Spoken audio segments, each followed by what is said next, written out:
Hey everyone, it's Doug MPA. It is Tuesday, September 3rd of 2024. I decided to throw this live stream together because I found some really good videos about women stuck in debt. You guys know I love talking about women in debt, student loan debt in particular on my channel. I was looking for content because I'm starting to make videos again. I found some bangers. So we're gonna get into that first. I like to go into the crime files. I have three really good stories. The crime files are videos of women who have been accused of, are being prosecuted for, or have been convicted of various crimes. But before we get into that, I wanted to cover this real quick because I play video games, and there has been a lot of progressive DEI garbage coming from AAA developers. It's bad. So you guys remember that Suicide killed the Justice League game? Well, that flopped. Well, that kind of borrowed $10. Rogue Dal, good to see you, my friend. Whiteout, good to see you. Rage Gamer, good to see you. Well, that one hero shooter by Sony, that Concord game, got shut down after 2 weeks, you guys. Oh my goodness. Hold on. Oh my goodness. Jesus H. Christ. So Concord was this game. You guys remember this? All the characters are diverse and pronouns and all that garbage. Yeah, well, look at this. PlayStation to shut down New Game Concord 2 weeks after launch. Ah, they're going to lose about 150 to 200 million dollars off this game. It took them 7 years to develop this game. And when are these um, uh, video companies going to learn? No one's going to buy this garbage. Nobody. Look at this character model. Look at this. This is one of the main characters in the game. And then it's like an old woman, and there's this dumpy looking robot. You have to pick your pronouns and all this garbage, guys. It was on for 2 weeks, and they took it off the server. We're starting to see a shift, guys. We're starting to see a shift because I'm not buying any of this garbage. And then, guys, who in the chat plays first person shooters or loot shooters? I don't. To me, the best first person shooter of all time is Far Cry 5. I'll play the mess out of that. But like, I don't play first person shooters. I don't play Fortnite. And guys, you know what? I'm gonna say it. I'm gonna say it. No grown man plays Fortnite. Sorry, man. No way. I might get flamed for that, but I'm just not gonna do it. Come on now. Fortnite, guys. Really? Anyway, so it says PlayStation will be taking its new Firewalk developed live service game with Concord offline this Friday, issuing refunds to players just 2 weeks after its August 23rd launch. So, guys, not only are they shutting the game off, they're gonna give you your money back. Oh my goodness! Oh my goodness! Jesus H. Christ. Ah. So anyway, so yeah, so if you have a physical copy of that game, keep it. It might be worth money someday. Yeah. So yeah, yeah. Keep it banger. It's bad. I'm gonna show that character model one more. Look at this. Let me see if I can see Concord character models. Look at this. What is this? What is this? Look at this. Are you serious? Come on, look at this. Look at, and this is the robot. Look at that. Look at the pronouns. Ah, but anyway, yeah. So make sure to like the video on the way in. Subscribe. I really appreciate it. It shows you support me. What I'm doing over here. And we're gonna get into the first part of the crime files.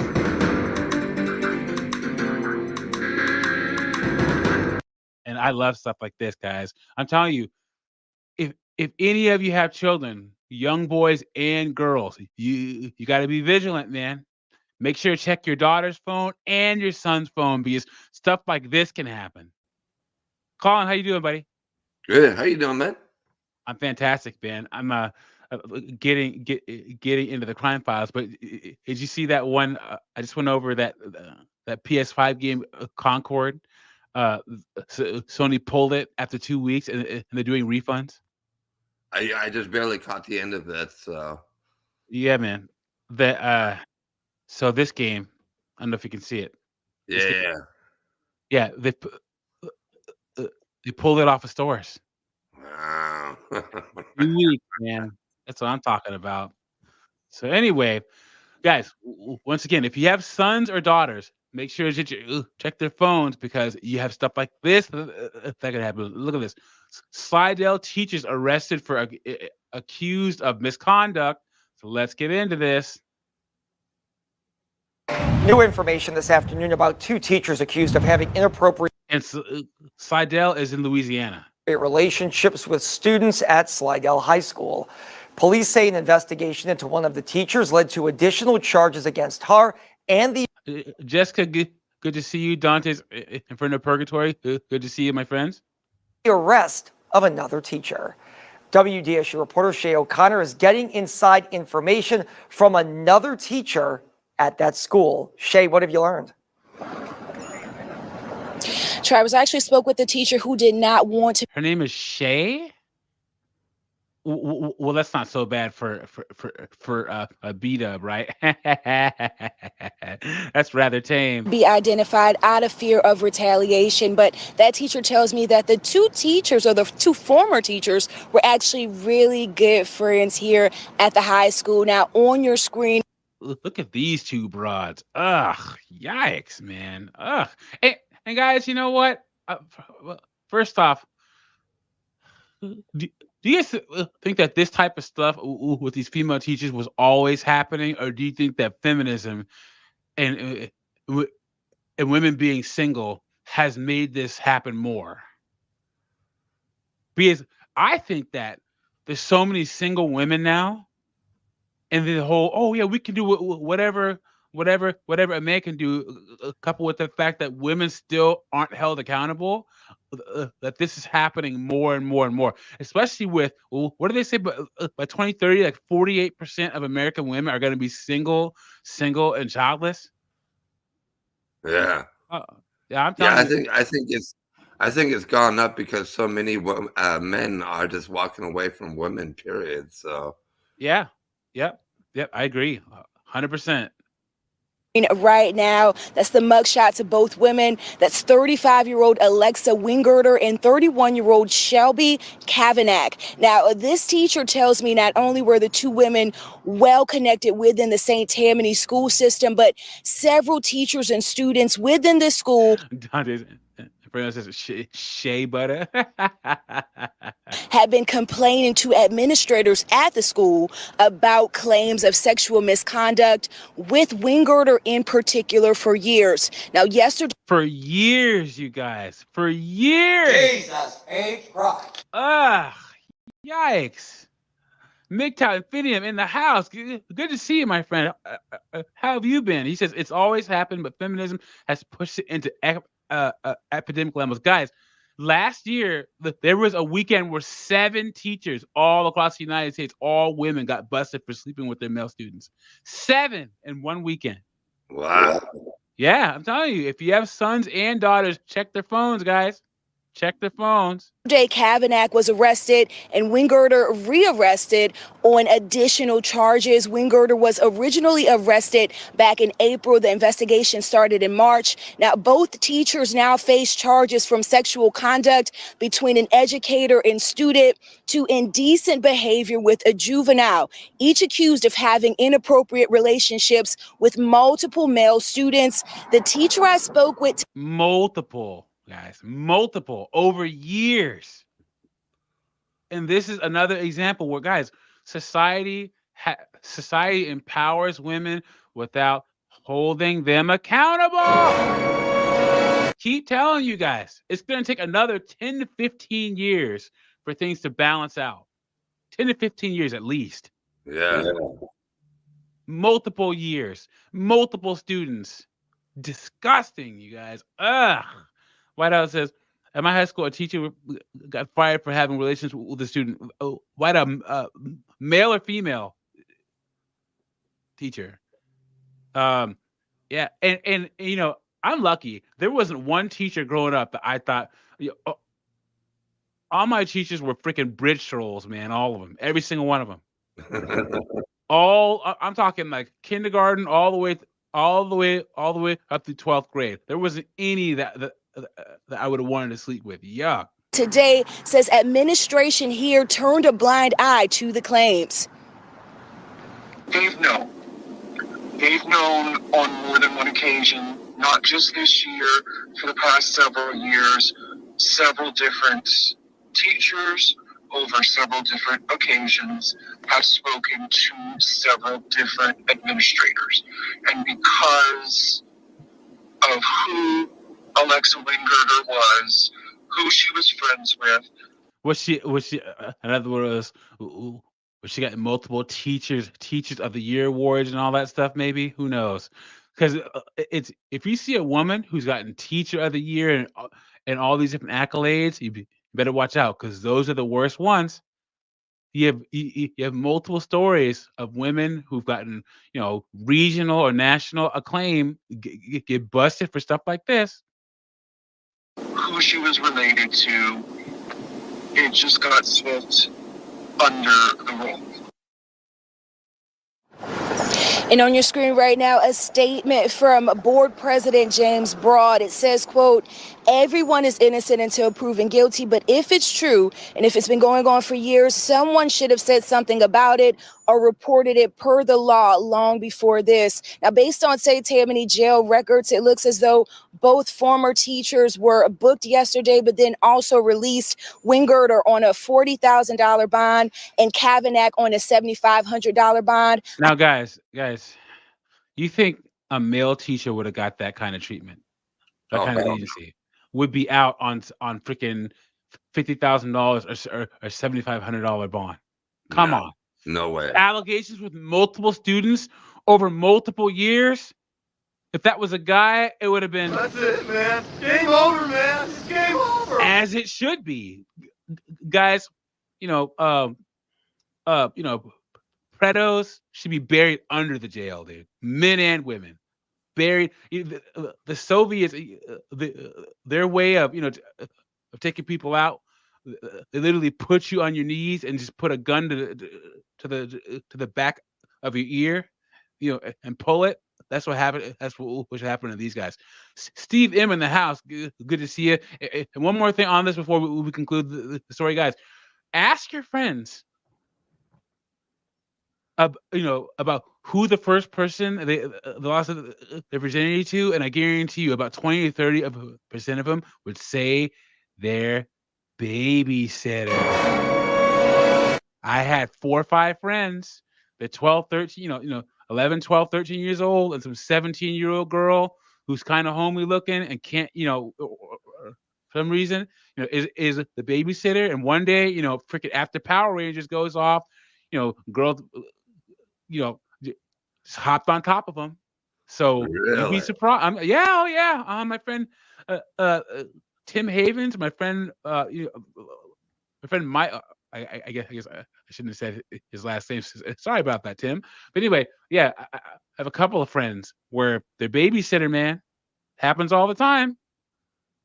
All the time. I have much more on this at 5 and 6. Reporting live from Slidell, Shay O'Connor, WDSU News. Okay. And then look at this one. So this stuff.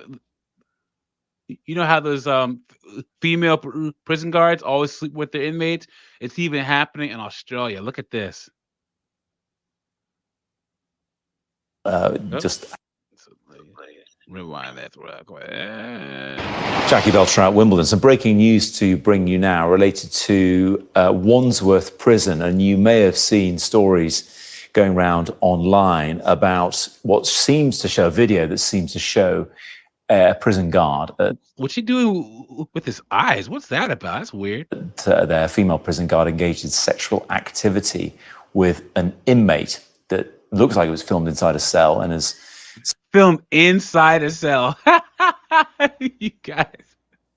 What is with these women? since emerged online. Well, the Metropolitan Police have now said a police investigation was launched yesterday. That's on the 28th of June, after officers were made aware of a video allegedly filmed inside HMP Wandsworth. A woman was arrested on suspicion of misconduct in public office yesterday. She's been taken into police custody. Inquiries continue. We remain in close contact with the Ministry of Defence, and this is related to what happened at Wandsworth Prison, the beleaguered Wandsworth Prison. You'll remember that in September last year, a prisoner escaped in an audacious fashion and was subsequently found. That was a prisoner called Daniel Khalifa. So it's even happening in freaking Australia, guys.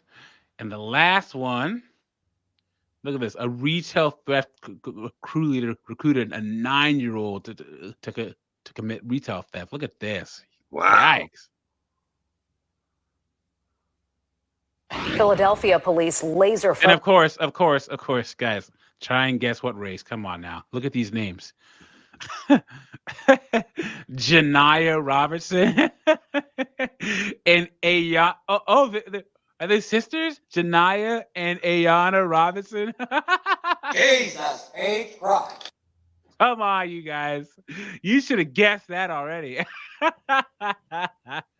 Focused on putting an end to high-end retail thefts after several stores in the city and surrounding counties got hit. Police say the youngest suspect is just 9 years old. And the latest incident happening less than a week ago. Jennifer, police giving new details on this theft ring today, and they have made some arrests, right? Yeah. Guys, I hate thieves, man. I hate them because there's so many services available. Like you can see multiple TikToks and Instagram reels from women saying, "Look, ladies, I don't know why you're living in your car or you're homeless. All you have to do is dial 411, and a social worker will get you housing, toiletries, and food by the next day." So in most states, people are literally stealing to have more than what they need. Literally. I hate these, man. I hate them. Yes, there are multiple police departments that have been working on this case, investigating this retail theft crew, they say, who allegedly stole in excess of $75,000 worth of merchandise. Oh my goodness, $75,000. Jesus H. Christ. What? Oh my God. Wait. Colin, what now? I learned a new beat up name recently. It was spelled Monikisha. Was this an actual person? Apparently so, yeah. I saw it on a TV commercial. I knew a person that named her daughter Kyandria. KY apostrophe ANDRYA. Kyandria. Oh God. I think there's an extra I in there after the Y. I think it was ANDRYIA. Yeah. Andrea. And at the Chick-fil-A up the street from me, there's a kid named Tiberius. TYYVARIUS.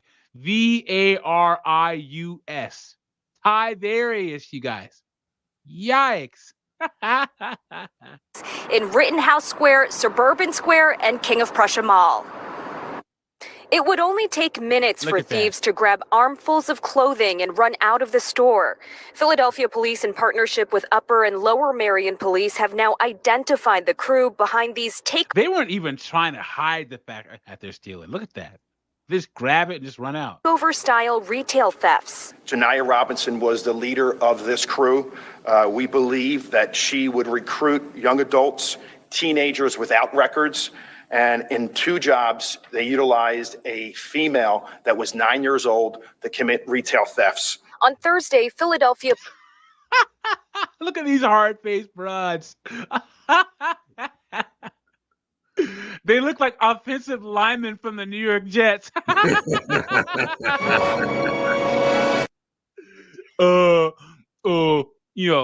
Tiberius Johnson, University of Mississippi. Ladarius Jenkins, University of Oregon. Look at these two hard-faced frauds.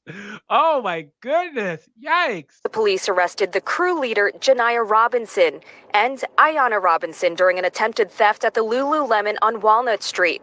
Police say Janiyah recruited children and teens with clean records in this North Philly. Reggie Gamer, Captain Kirk's middle name is Tiberius. Not Tiberius. Neighborhood to commit the crimes, paying them in cash. It's absolutely unbelievable that this adult would use a 9-year-old to commit a crime. Is it really though? Would you put it past B-dubs to use a 9-year-old? I'm surprised a 9-year-old wasn't one of their kids. I'm surprised one of them, they weren't the mother to the 9-year-old. Shoot. Right? At least 2 times we have her on video entering a store with a trash bag and loading up. It's absolutely a disgrace. Police say the thefts occurred between November and May. The Lululemon in Rittenhouse Square alone was hit at least 8 times, with upwards of $40,000 worth of merchandise stolen. If you $1,000, you guys. Oh my! From one store. Jesus H. Christ. Oh man. Now Lululemon's a pretty expensive brand, isn't it? It is. Yep. Yeah, okay.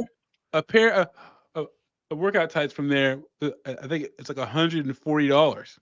Jeez. Wow. Yeah. Okay. Yeah. I bought, a girl that I was dating some Lululemon workout clothes for her birthday one time. And I'm like, wait, whoa, you want me to pay how much for what? Yeah, it's a lot of money. You can't afford it, then maybe you shouldn't try so hard to get it, because either way you're gonna. Her name is Lotus McCoy. Jesus H. Christ. Who names their kid Lotus? You know what? But on a scale of 1 to ratchet, I put that maybe at like a 3 or a 4. That's not so bad. Yeah. I can think of worse. Spend that money in legal fees. The crew used pepper spray at Givenchy at KOP Mall to grab designer goods. You can see on their website a single bag can cost well into the thousands. Oh my $22,000 worth of high-end pocketbooks, merchandise, purses, and boots. And at Suburban Square, Lower Merion police say the Lululemon was hit 4 times, with one incident costing the store over $10,000 worth of items. Look at them just laughing. Look at that. They're just laughing. Guys, this is why I'm telling you, if you're black and you're listening to this, leave the community behind. This whole brothers, oh yeah, brother, what up, brother, what up? My sister, hell no. Nuh-uh. And stay away from, if there's too many of us around, because I have to say for YouTube, Doug MPA is black. I can say it. If there's too many of us around, it's about to go down. You know what I'm saying? Avoid a bunch of us, man.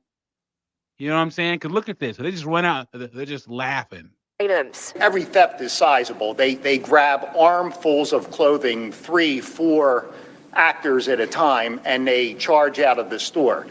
And the merchandise is all very, very high priced. PPD Inspector Ray Evers says more arrests are on the way. 7 others in the crew have been identified, between 9 and 25 years old. There's no way that the buck is stopping right there. There's some other adults that have just not been caught yet behind the scenes that are employing these children to do these things for them.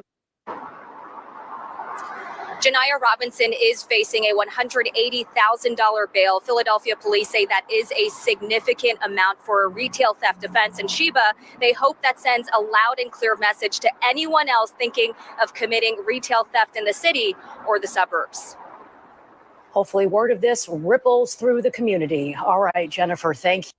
Okay, why does it something about a chase glitch trend? What is that? Let me see. Chase glitch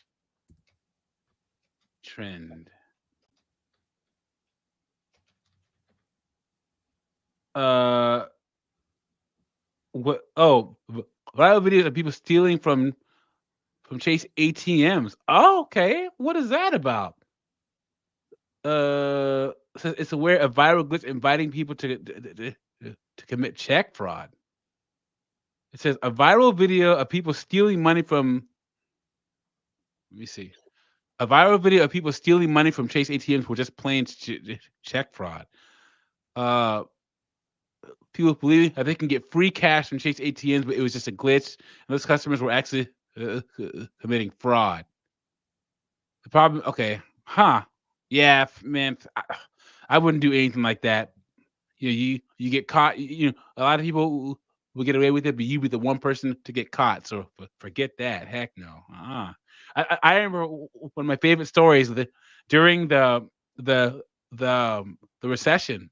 A bunch of small banks got bought up by bigger banks, and this guy in Detroit, he was a degenerate gambler. He only had like $240 his account, and his small bank got bought up by some other bank. And so he gets up the next day. They transferred his account to the new bank, and there was a glitch that gave him $2.35 million. Whoa. They caught him after 10 days, Colin, to try and guess how much money he had spent, because he went to his favorite casino, got a penthouse suite, and literally just hung out at the casino for 10 days and gambled. Out of that $2.3 million, try and guess how much he was able to get through in 10 days. Try and guess. He probably had less than $1,000 left. He went through $1.4 million in 10 days. Wow. Yep. 1.4 million in 10 days. So they caught him, and he was like, I mean, it was in my account, so yeah. Oh well. It doesn't work that way.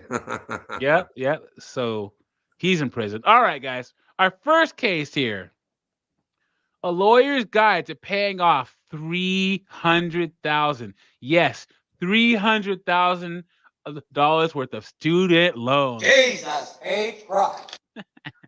Guys, like I said on all my student loan debt videos, guys, a woman's debt is a disqualifier for consideration for a serious relationship or marriage. Guys, don't get involved in this. Don't do it. This is not your problem. Not your problem. So let's get into this real quick.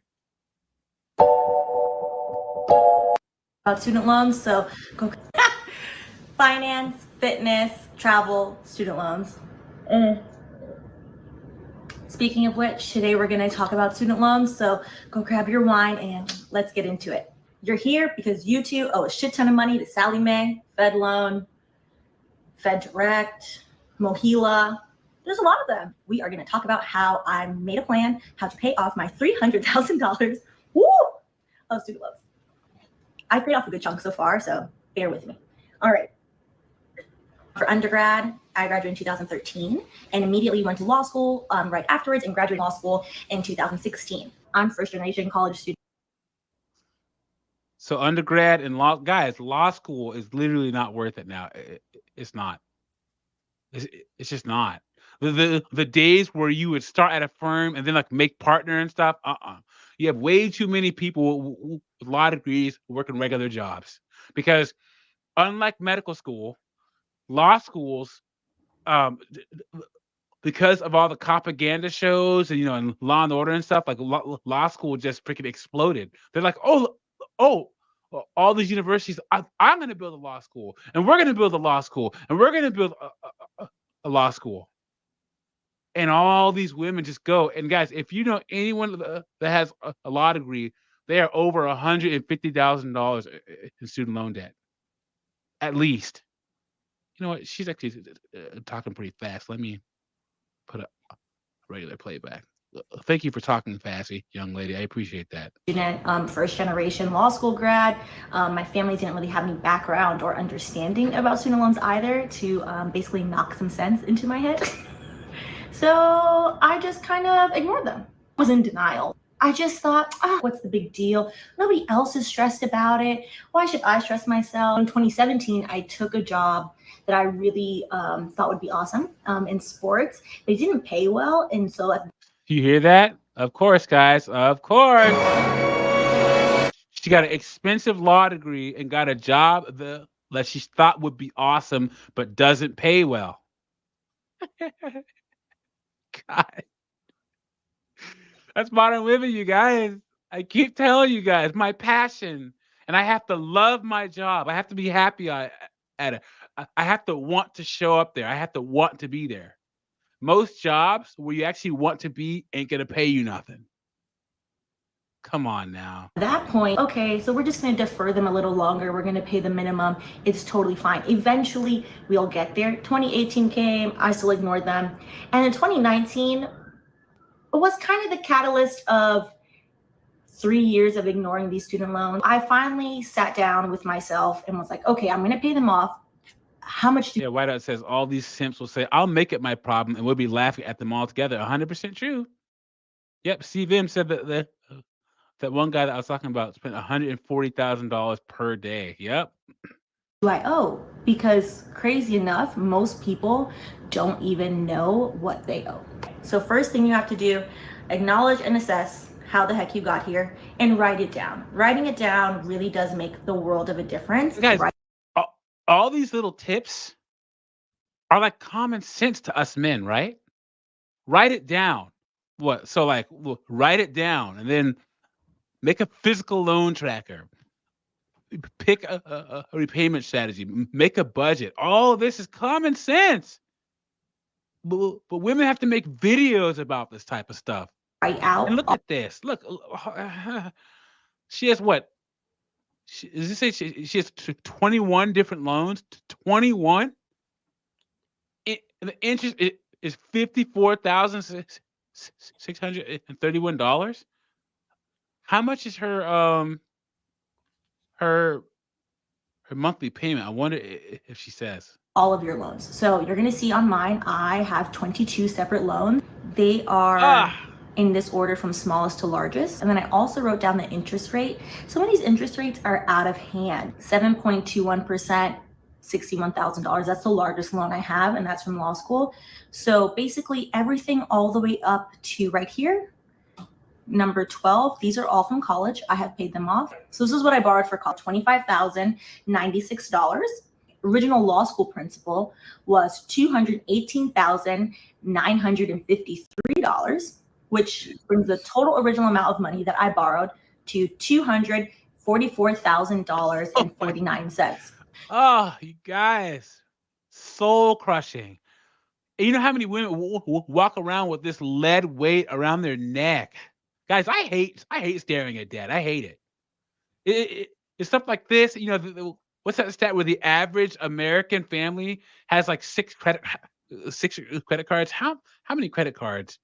How many credit cards does the average American woman have? 4.4 active credit cards. The average woman has 4.4 active credit cards. Oh my goodness. So Go ahead. When they say active credit cards, does that mean that they're actually carrying a balance? Well, wait a minute. I'm sorry. I just asked a really dumb question. Of course they're carrying a goddamn balance. Yep. It is a good question though. Yep. Active means has a balance on it. Wow. You guys. People preaching, when you're in college, when you're in graduate school, make those payments on those loans, but they don't exactly explain to you why sometimes, and so you ignore them. Don't ignore them. So if you haven't graduated yet and you're ahead of the game and you're looking at how to... She looks like Eritrean or like Somali or something like that, doesn't she? She has that kind of like Somali Eritrean head. I like Somali Eritrean women. That's why. repay it now and how to make your plan. In Northeast Africa has some of the most beautiful women on the planet, man. I'm not even joking. You see some freaking Ethiopian women walking around, man. Oh my goodness. That's awesome, amazing. You should pay that now, because basically what happens is while you're still in school, your loans are in forbearance. And the minute that you exit forbearance, it's usually like 4 or 5 months after you graduate, they take that lump sum. So that's this $31,496.63. And they add it to your original principal balance, which then is how I got the $275. So that became my new principal balance, which all of these varying interest rates get compounded based off of their new numbers. This is their new number. The original for this one, I think, is like $800 something. So you can see the interest does make a huge difference. Then you have outstanding interest. So that's all of this interest over time. So far, it's $23,135.17 that I have to pay off, which brings my total amount of interest, the least amount of interest, because this is just going to grow. If I don't pay this off in the amount of time I want to, this will grow exponentially.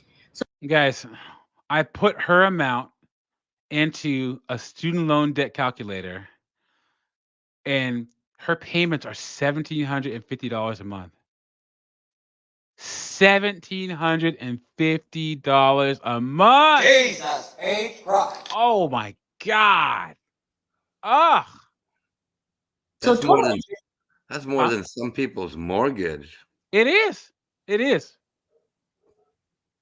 And any guy that gets with her is gonna have to deal with this. Yeah. It's gonna have to deal with this. Like, what I said this on multiple sheets. Guys, you're sitting across from a girl on a date. You've gone out on a couple of dates, and maybe you're back at her house, and she's making you dinner, and then she brings up all this debt. What are you doing? I'm eating. I'm leaving. Like, she literally has a child in debt. Remember, it costs $280,000 to raise a child from 0 to high school. She literally has a child in debt. this is $54,631.80 of money. Jessica says, yeah, false, Doug. Her payments are 0 because she's not making them 100% true. Yep. I did not borrow. I need a drink. And you're going to see this bar study loan. Basically, to be a barred attorney, you have to take the bar in your respective state, his uniform bar exam. You can take out a bar study loan through Sallie Mae. Don't do it. Save up your money. Amount of student loans that I owe when I started my debt-free journey. Woo! $304,680.17 trifling cents. Yeah. It's okay. Don't be like me and let it take 3 years. I didn't do this. You know, CVM says she has a Klingon looking forehead. Hey, you know what? I'm partial to if she guys. For me, I'm tall, so I like tall women, and then you gotta have nice teeth, man. These teeth are not doing it, man. Nothing worse than like a woman, and she looks pretty with the mouth closed, and then she smiles, and you're just like, hold up, wait a minute, no way. So those teeth gotta go, man. No way. To 2019, and in 2019, I still didn't pay anything. I was like, oh, okay, I owe that money.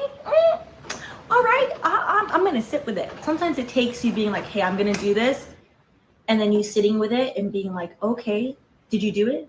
No. Why not? Why didn't you do it? You need to do it. And you have to push yourself. And Jessica always says he doesn't understand why women get on here and post these kind of videos. Why? You're literally posting your freaking financial failures and lack of common sense for all people to see. And some women flex with their debt. It's crazy to me. It is absolutely insane. To make a tracker. So that wasn't actually my tracker. I finally made a tracker because what gets measured gets managed. So if you don't measure it, how are you supposed to manage it? So I'm gonna go ahead and show you this tracker. This is my student loan tracker. Hey babe, and my boyfriend and my grandpa and my little niece. So yeah, so I took what you originally saw with that ugly Excel spreadsheet and made a student. So guys, after this, I have an update from last year, because this was in 2020. So we can see how far she's come in 3 years. So let me get back to. I don't care about her loan tracker. I don't care about her repayment strategy. Let's see if she says anything about her budget. You have to write out your budget. I have a monthly and a yearly budget. Basically, I write down everything. I do zero-based budget. I'm gonna move away from that, to be honest. It kind of like freaks me out sometimes, but zero-based basically means every dollar has a home. So there are no unaccounted for dollars in my budget, which also means if something goes wrong, it kind of screws with it a little bit. I'm pretty good about my budget, I would say, particularly since we are in lockdown and there's nothing to do. I know, man. She's a woman, so most women lie about that type of stuff. So I doubt that that's true. Definitely budget. Let me know in the comments if you guys want to see my budget and how I work. Okay, and then open a separate checking. Okay, about that. Pay twice a month. Okay, so let's see what she says about making more money. Which brings me to the last point, which is like kind of a bonus point after you get all 7 of those together, is you have to assess what your salary is and do you need to make more money? That's life. You have to adjust, you have to maneuver, but you do have to figure out how the heck to make more money to pay off the loans. And I think it's important, just because you see other people that have higher salaries than you paying off their student loans, that doesn't mean you can't do it with your lower salary. That just means you have to adjust to figure out, okay, how much of my salary can I realistically put away for my student loans? Okay, can I figure out a side hustle? 90% of people can. How do I figure out a side hustle that actually makes money? That's not a time suck. There are a million other things to do. Reggie Gamer hit it right on the head. Who wants to bet her boyfriend and male relatives help her with their loans? You know what, Reggie Gamer, I'm gonna give you a round of applause.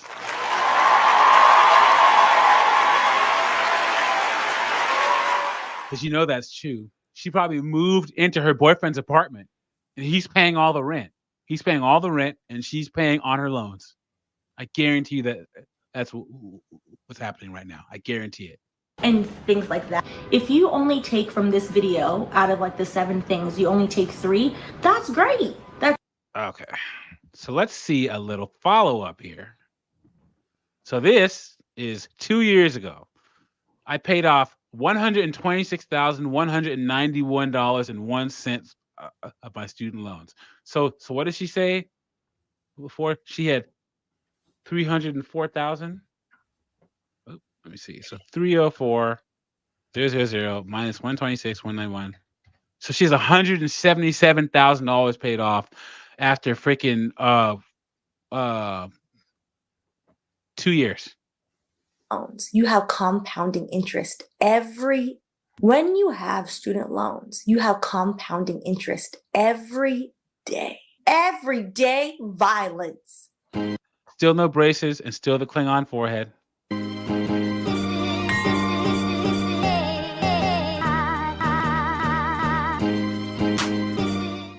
Welcome back to Wine and Chill, and for our February student loan update.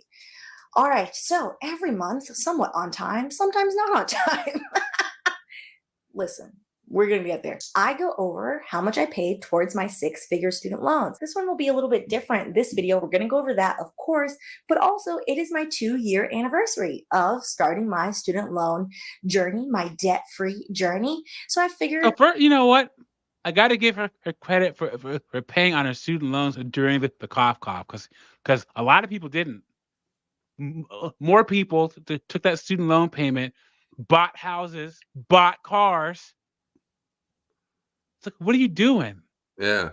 Well, that's probably the only reason she made so much progress, is because for all that time she wasn't having to pay interest. Yep. So, I got to give her credit for actually being on top of it. Yeah. And, actually paying on it. Because I'm telling you, I know more women who are like, oh, yeah, it's a free. So, I'm going to go on that vacation I always wanted to go on. Or, I'm going to buy that new car I always wanted, because freaking Sleepy Joe is going to forgive my student loans. I would talk to y'all about some things I've learned. Hopefully I've learned something in 24 months, and hopefully that can help you. Let's go over the basics. My starting amount for my student loans was $304,680 and 17 trifling cents. The amount I paid in January, I'm coming in with another big amount. All of these amounts are always retroactive. So this is what I paid in January, was $6,847. Yes, a coin. December and November, I made. She's actually, look at that. She's actually doing pretty with good. Another big amount. Hold on, let All me of see. these amounts are always retroactive. So this is what I paid in January, was. So she's making, look at that, 2,000, 2,500, 500, and she's making multiple payments a month. Look at that. But yeah, you know, with her boyfriend paying for all the bills, of course, she could pay on all that. Come on now. $6,847. Yes, a coin. December and November, I made the most money I've made on YouTube, which is great. I'm very glad, very appreciative for that. So that leaves me at the beginning of February with a remaining balance of $191,813.56 trifling cents. We're moving forward. We're inching along. In 2 years, I have paid totals. This is going to include one of February's payments since I started my student loan journey on Valentine's Day 2020 before the panorama as a self-love gift to myself. Of, hey girl, we gotta get up out of here because this don't make no sense. So in 2 years, I have paid off $126,191.01 trifling cent. That's Yeah, guys, you know what? I'm gonna give her a round of applause.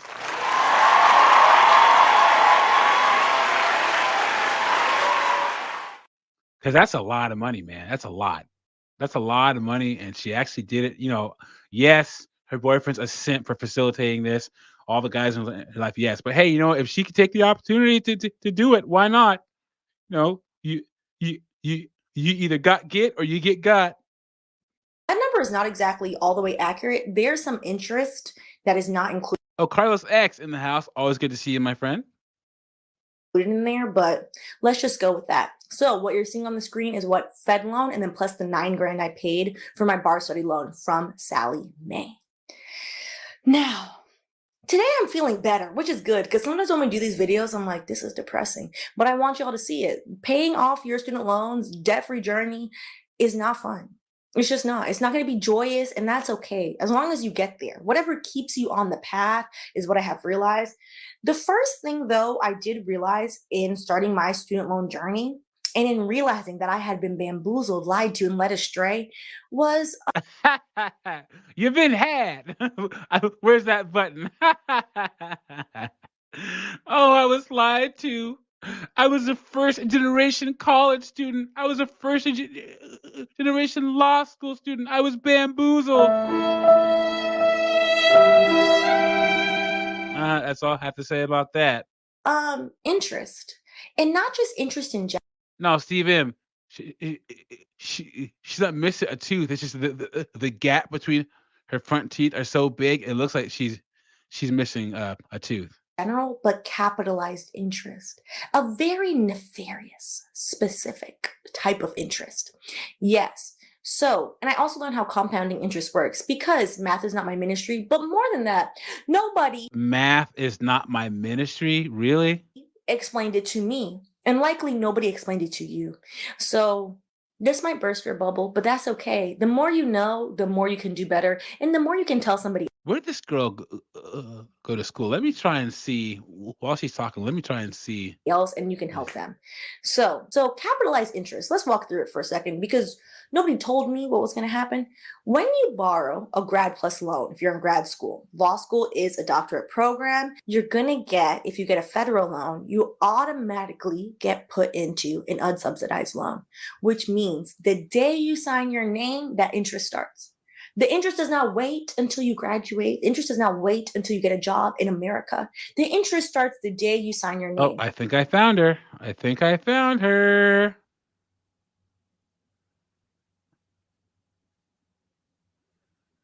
Oh, wait.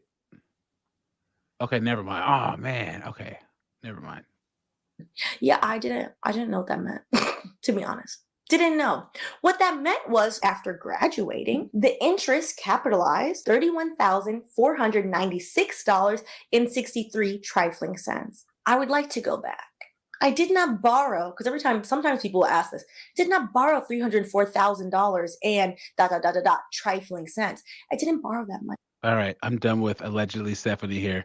So she made some progress. I got to give her credit for that. Let me click through and see if there's anything 6 else she's figures talking of about. debt. You are in a long term, learn good financial decisions, rehabilitation, debt free plan for yourself. It's not going to happen tomorrow unless you all of a sudden become Beyonce. Kudos to you. And Okay, yeah. I think we stopped at a good spot. All right, our next case. $107,000 in student loan debt in 5 years, guys. Put in the chat what you think her job is. I'm gonna give you 2 minutes. Try and guess. What? First off, it's a B dub. It's a B dub, right? Try and guess what kind of job this woman has, where she's $107,000 student loan debt. Give you another minute. Remember, it's a B dub. It's a with the freaking ring in her nose. Teacher, retail, HR. Right here, you guys. She's a teacher, a licensed mental health therapist.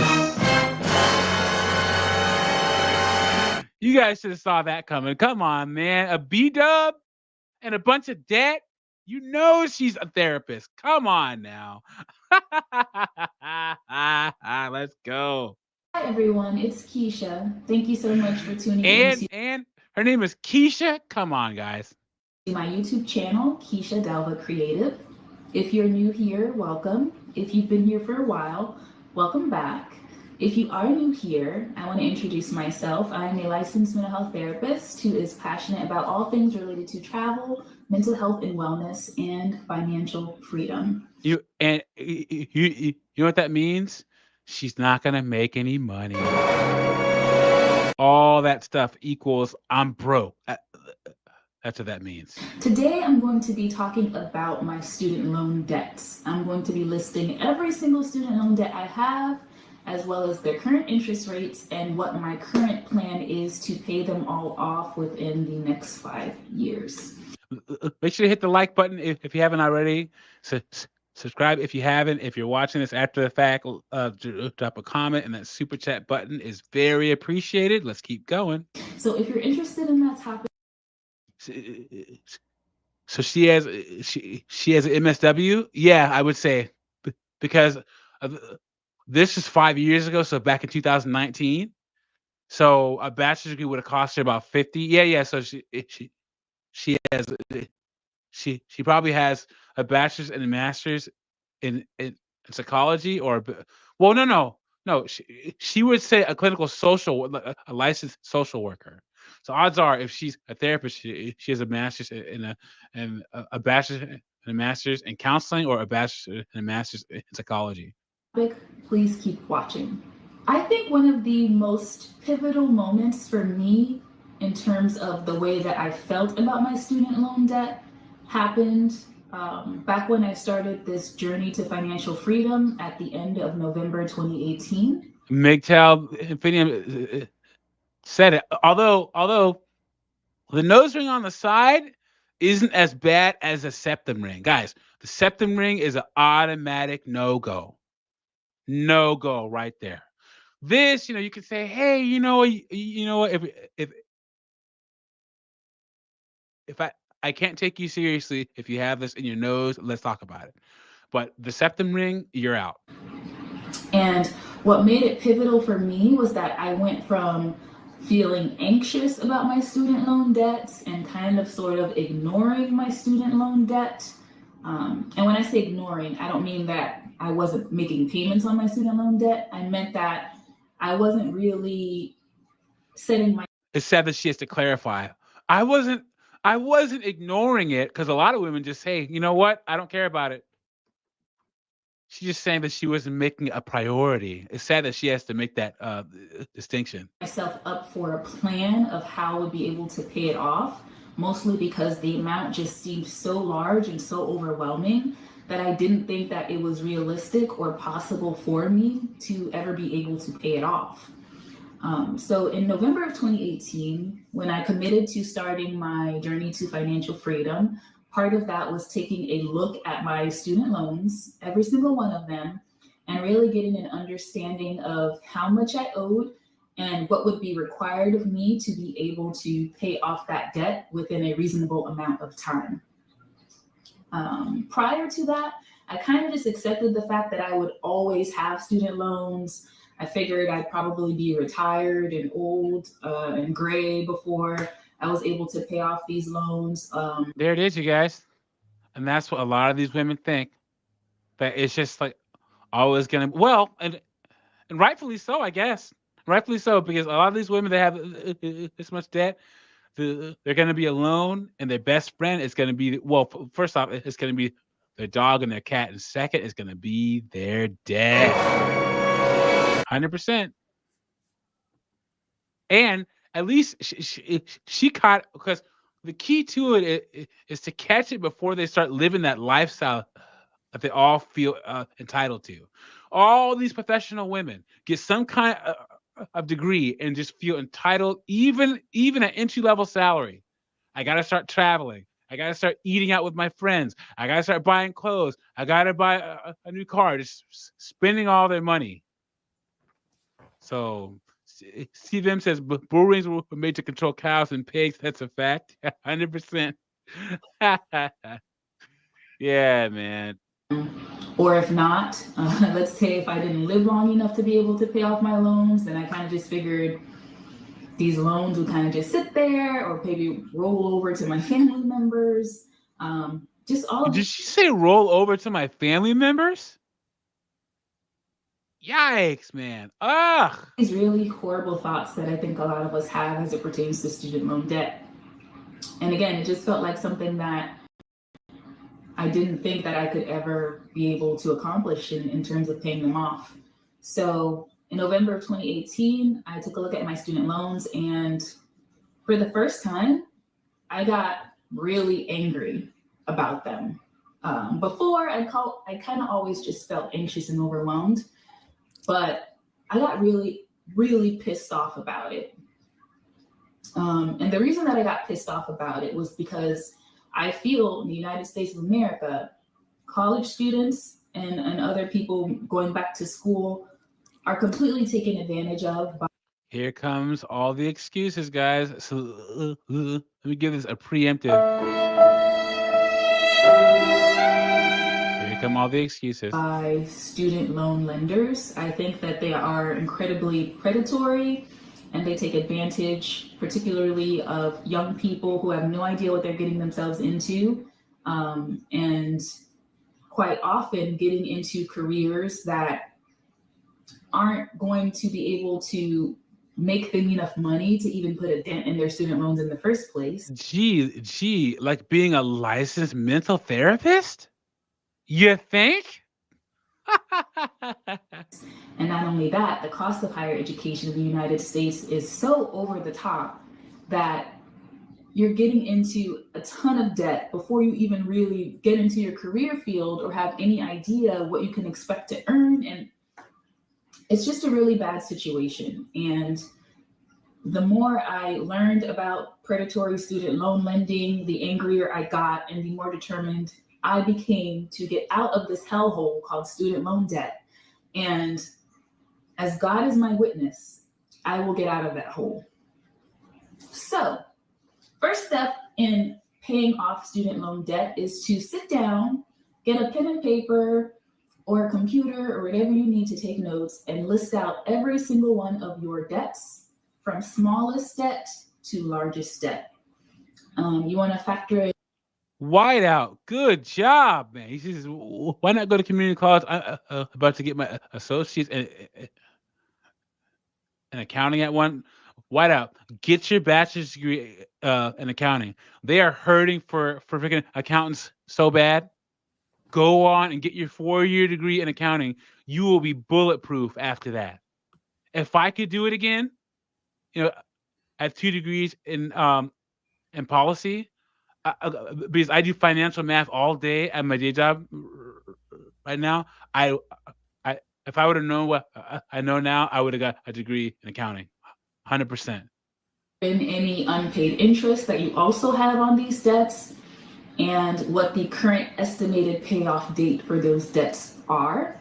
And it's also important to make sure you understand what the interest rate is too, so you can know what to expect over the course of the life of your loans. So once you do that, you can start to formulate a plan for how you're going to approach paying off your debt. For me, I always looked at my student loan debts as just one giant lump sum of scariness. So it never really occurred to me to take a look at each specific individual loan and to consider paying off those specific individual loans one at a time rather than the gargantuan amount of loans that I had. But once I sat down and took a look at my loans in depth. Sir Fatsallah, good to see you, my friend. Great name. Jessica says estimated payoff date is 01013,045. And realized that addressing them individually was a lot more feasible and a lot less intimidating than trying to look at the entire lump sum. So let's talk about my student loans. So I currently have 6 student loans from Navient. These were all accumulated during my undergraduate years. Okay, so from smallest to largest, they are $528.01, $538.06, $3,108.94. How did people get all in school? I had 2 loans, one unsubsidized and one subsidized. How did people get all these different loans? I don't get it. How? $3,108.98. Oh, sorry, forgot one. $2,434.21. That's a big one right there. So the first 4 that I listed, the $500 ones and the $3,000 ones, those all have a set interest rate of 6.8%. My $2,000 loan has an interest rate of 4.23%. And that $13,000 loan has a whopping 12% interest rate. Now, the reason that that last loan has such a high interest rate is because it's a private loan. So because it's a private loan, I can't consolidate it. And guys, don't ever get private loans, guys. Don't do it. That's the worst thing you can do with student loan debt, besides getting out a whole lot, is getting private student loans. They will crush you. And that's also the reason why the interest rate is much higher than the other ones. Okay, so that's Navient. Next, I decided to consolidate all of my loans from grad school. So my loans were originally taken out from Great Lakes, and after I consolidated them with Fed Loan, my interest rates obviously went down and made it so that I have one lump sum payment as opposed to making a bunch of separate payments like I'm doing with Navient. So my federal loans from smallest to largest are $1,444.25, $1,535.50, $10,017. Okay, let's get through this. And with my Fed loans, the principal is $65,000. Okay, so let's see. She has all that debt. So let's see what her current plan is. Is to maximize my time. Currently I have a full-time job, and then I also have 2 part-time jobs or side hustles. The full-time job is really geared towards being able to take care of my living expenses, food, rent, clothes, necessities. And guys, here's the thing. This whole side hustle thing, she's navigating life like a single woman. She doesn't have time to date. She doesn't have time to court. All she has time for is Tyrone, freaking Thunderstroke, or Chad Chaddington to roll through at about 10:30 and be out by 2 o'clock. That's all she has time for. That's it. All the rest of the time, she's working or doing one of her side hustles. And she's going to wake up 35 years old and be like, what happened? What happened? This is how it happens, guys. I have a full-time job, 2 part-time jobs, a side hustle, and then you wake up and you're 45 years old. And I don't feel bad for any of these women. There's no reason why she should be this much in debt for a bachelor's degree and a master's degree, what she has a job for. You can Google the cheapest states to go to college in. New Mexico, Wyoming, Montana, Texas. How does this happen? I still don't understand. I really don't. Huh. Cities, basic needs, that kind of thing. I took on my side hustles as a way to be able to save more money and also to be able to start addressing my debts. Now, if I'm ever going to be able to get out from under this 100 grand student loan debt, 2 things are very clear. 1, I'm going to have to get rid of all my other debt as soon as possible so that I can free up all of that money to go towards my student loan debt. So my remaining debt outside of my student loans are $2,000 in credit card debt and $16,000 balance remaining on my car loan. So I'm going to tax. That's not that bad though for a freaking B-dub. Yeah, you know what? true. Yeah. You know what? She's thin. Well spoken. A lot of student loan debt. That's typical. She doesn't have children. Gotta give her credit for that too. So she's actually doing pretty well for a B-dub, guys. Let's think about this realistically. On a on a scale of 1 to ratchet, she's probably like a 2 or a 1. So I got to give her credit for that. Although she's probably one of the locks and the nose ring. She probably has a bunch of tattoos under here, and she's a free spirit. So that'll dock some points off. Tackle those debts very aggressively. And guys, mental health women, Colin, why do you never want to be with a woman in mental health? Why? Because they're constantly going to analyze you. 100%. You'll be her biggest, worst, constant patient. Yeah. It wrote down, it says, Doug, women try to buy status, school, houses, jobs. Men have to earn it. 100% true. Yep, you got it. Jessica's right. She could be she could be playing for the other team. Yep. MGTOW Infinium says the hoop earrings are a red flag. Yep. I was literally want to say something. Yeah, guys. Mental health women, they think that what they learn in school makes them the masters of all reality. And you're just in a constant uphill battle because she's going to be analyzing everything you do through her training. Yeah. They just can't turn it off, man. Don't do it. If a woman says, "Oh yeah, I'm a psychologist," run the other way. Run. And get them out of the way as soon as I can. The next part of being able to get out from this $100,000 student loan debt is to make lots of money. Now. Okay. How does she plan on doing this, guys? Let's find out.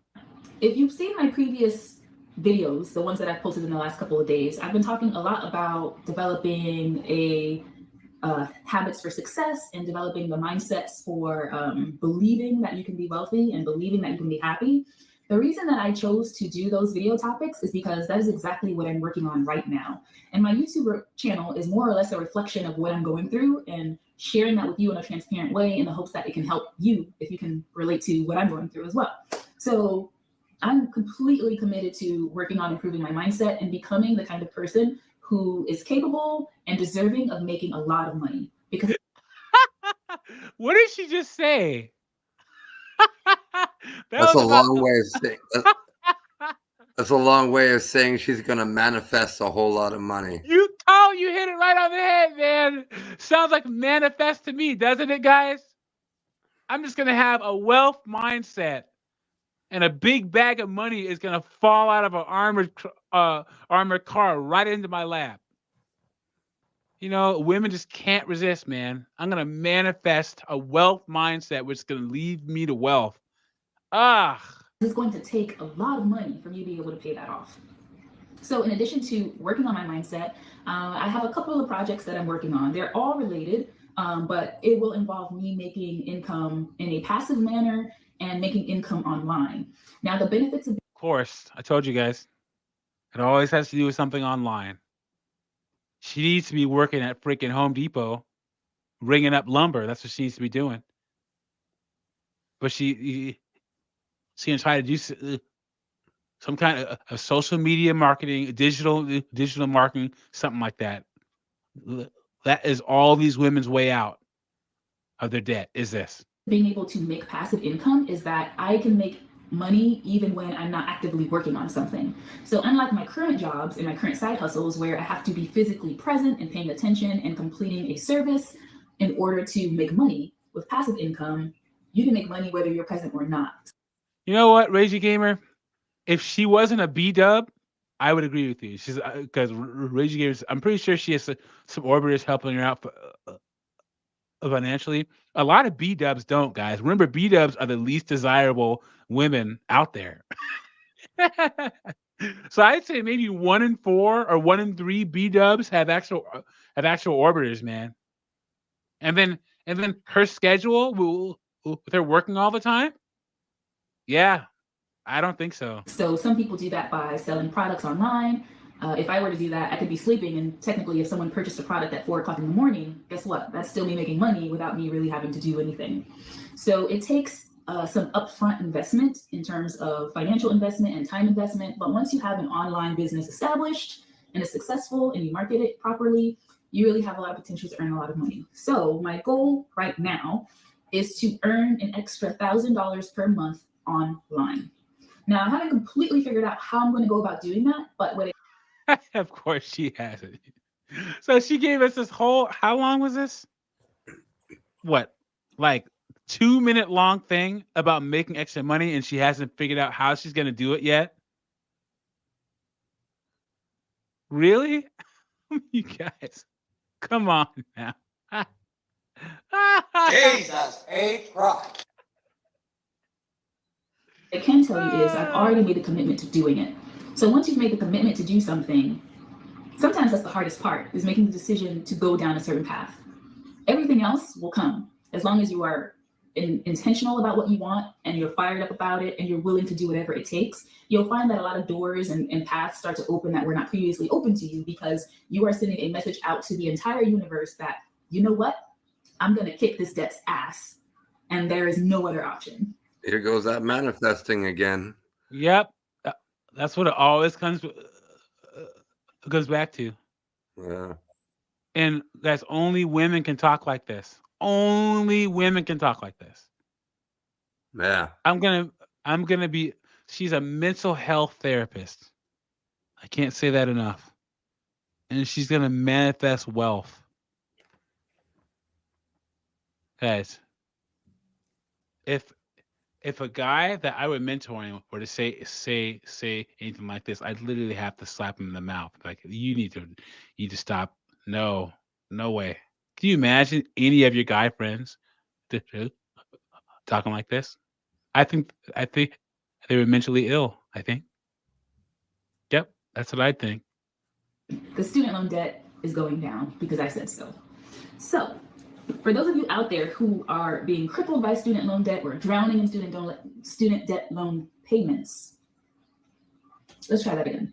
Drowning in student loan debt payments, I just want you to know that you are not alone. I myself, Keisha Dalva, have $107,958.99. That's a lot of debt, but we can get through this. We will all get to the other side and make it to financial freedom one way or another, right? So I'm going to end this video right here. You can probably tell I'm really fired up and pissed off about my student loan debt, but I truly believe that. Okay. I found her. So let's see. Is she okay? I'm a licensed mental health counselor with over 10 years of professional mental health experience. I graduated with my bachelor's degree in psychology in 2008 and my master's degree in counselor education with a graduate certificate in marriage and family therapy. Jesus H. Christ.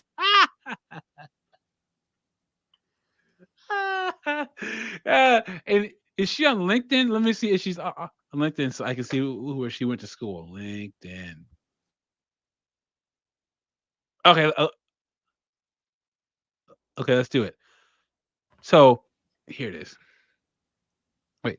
So she's a transformational and mindset coach. Where'd she go to school? So she went to Florida State for her Bachelor of Science, and then she went to University of Central Florida for her Master of Arts in Mental Health Counseling. And currently, she is literally like a life coach. That's literally her job since 2019 is a life coach. That's it. Wow. Yep. Telling you guys. A person has to be able to get to the point where they are sick and tired of a certain situation in order to move past it and make changes.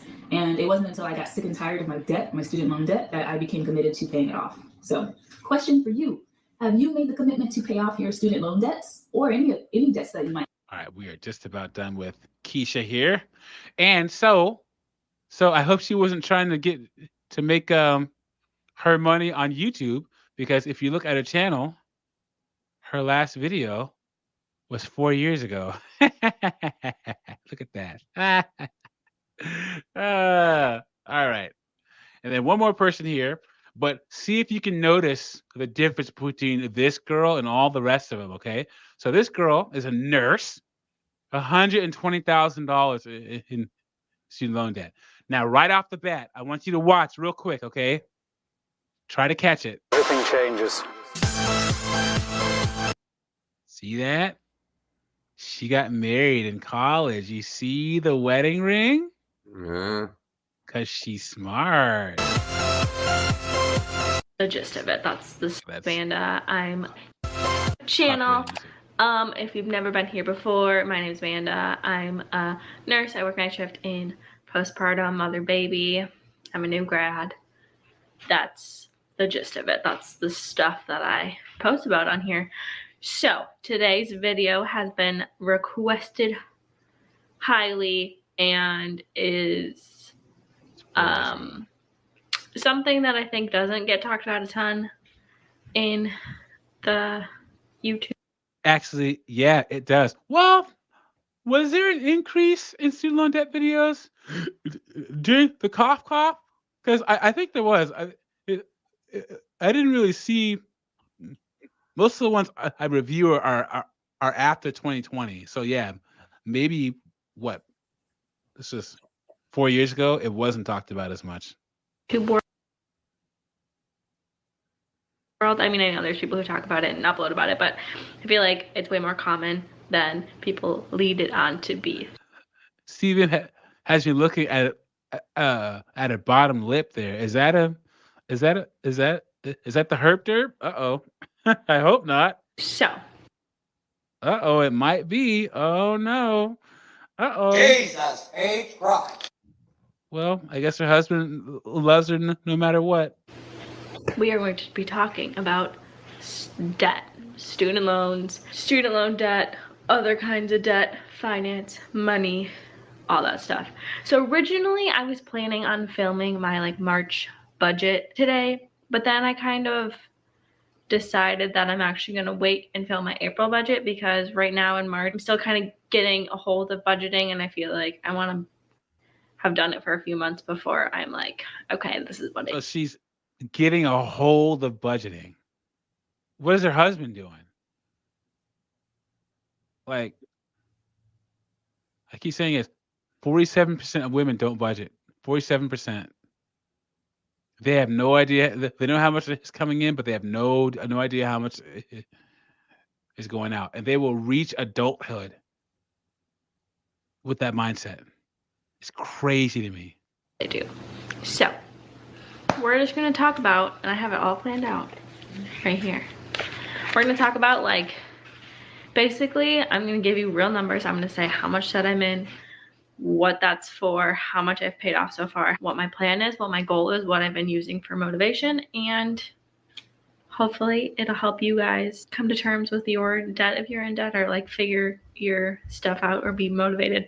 I don't really know. Okay, so I have a video that I basically talk about how I paid for nursing school, and I uploaded it like less than a year ago. And I feel like my opinions on like money and loans and debt and stuff are like changed a little bit now since then. Like basically before I was like, you're gonna go into debt going to school, and like maybe a little bit, but I definitely now have some like regrets about the way that I managed things. So we're gonna back up. We're gonna go all the way back to my senior year of high school. Senior year of high school, got accepted into my dream college.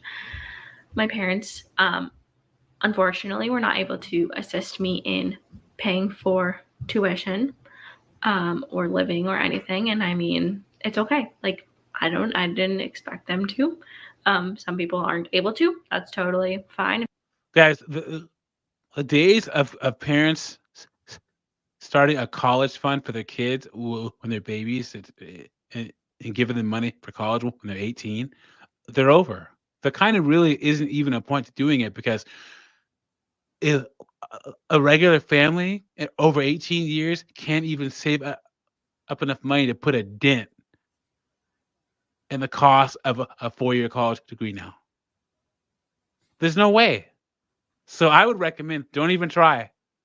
Don't even try. If you make the average amount a family of 4 makes, what is the income for a family of 4 in the United States?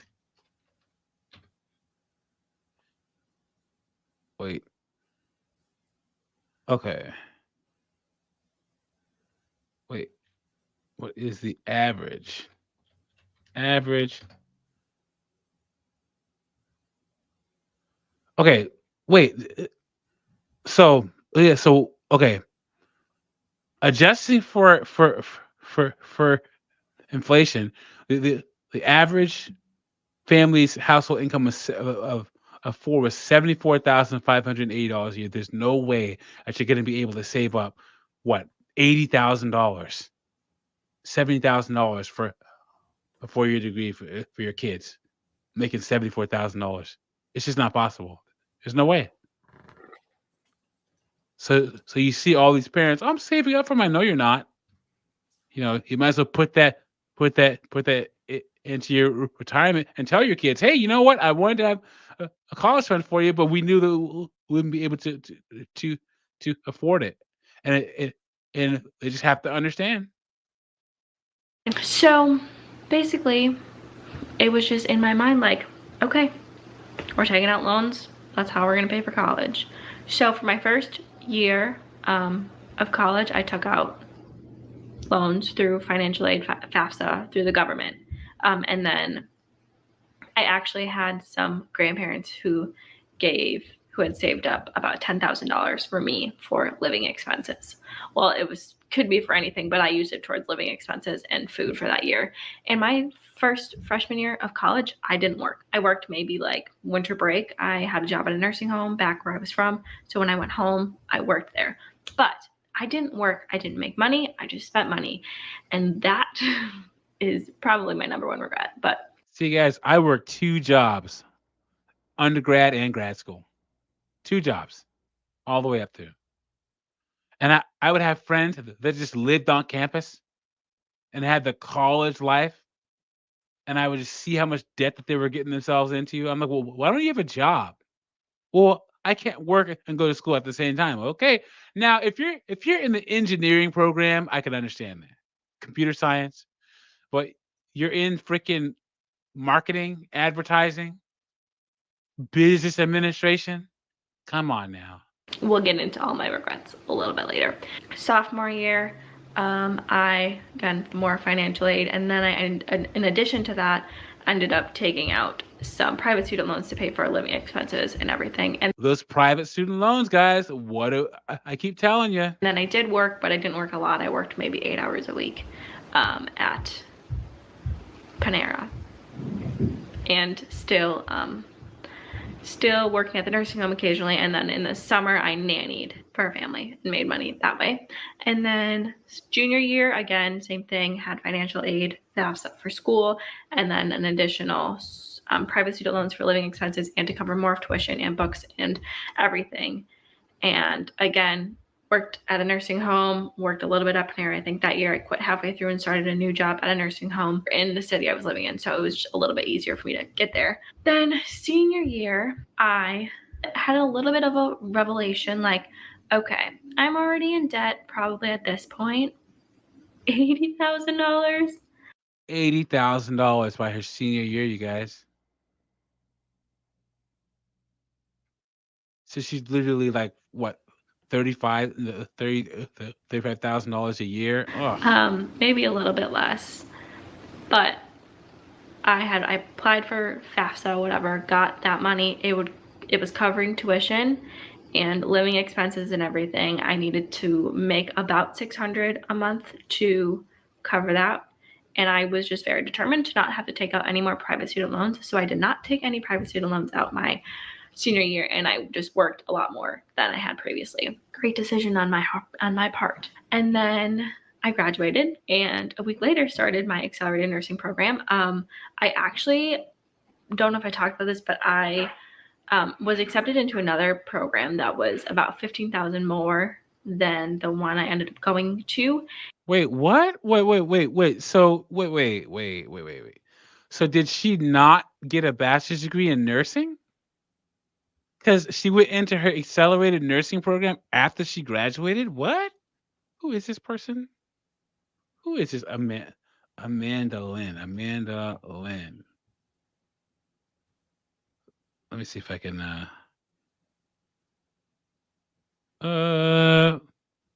find this girl. LinkedIn. And I turned it down before I found out that I got into the one that I ended up attending, because I could not afford it, and it was a very difficult decision to make. I'm very glad that I made that decision, because I cannot imagine even being in more debt right now. Yeah, so did that. Like I've said before, in nursing school, I worked a little bit, but not enough to at all make ends meet. So I ended up taking, applying for FAFSA and everything, but for second degrees, you get like nothing for financial aid. I think I got $4,000 from the government, and that was it. And so I applied for more private student loans, and ended up taking out about $55,000. So she has 2 degrees, and she took out another $55,000 on top of the $80,000 that she took out for her first degree. What the heck is going on here? Tuition itself was $45,000, and I had $10,000 to pay for rent, books, living, etc. And then obviously I worked a little bit on top of that. Yeah, so that's where I was when I graduated. I graduated college with about $120,000 of debt, and about 3 or so months after graduating and starting my new job, I was like, hey, I'm going to buy a car. I have a job now. I'm going to buy a car. There it is, guys. I told you, when they graduate, I'm going to buy a car. I'm going to buy a house. I'm going to go on trips. I told you. And granted, my car at the time was falling apart and had broken down multiple times. So I went out and bought a car. I obviously put money down, but car loan is more debt. I think my loan for that ended up being like $16,000, but that was including like extended warranty and some other extras that I felt I needed to put into place to kind of save myself money in the end. This was probably in like October, November, totaling at about $135,000 of debt. God. I'm 23 years old.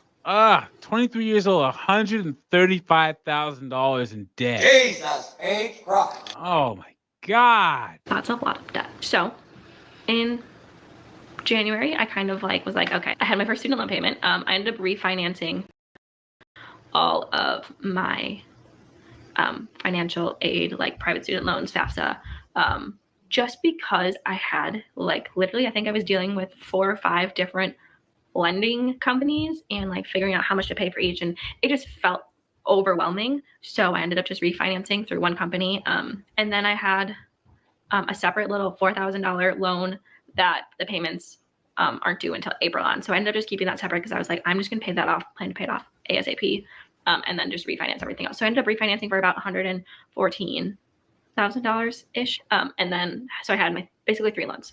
4,000, 114, and then like a 16,000 car loan. So I obviously started paying my car off right away. And then whatever I was making extra, I started.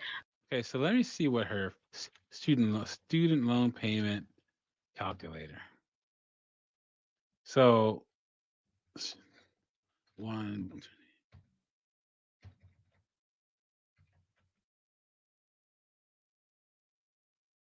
Nope. So if she's on the regular 10-year,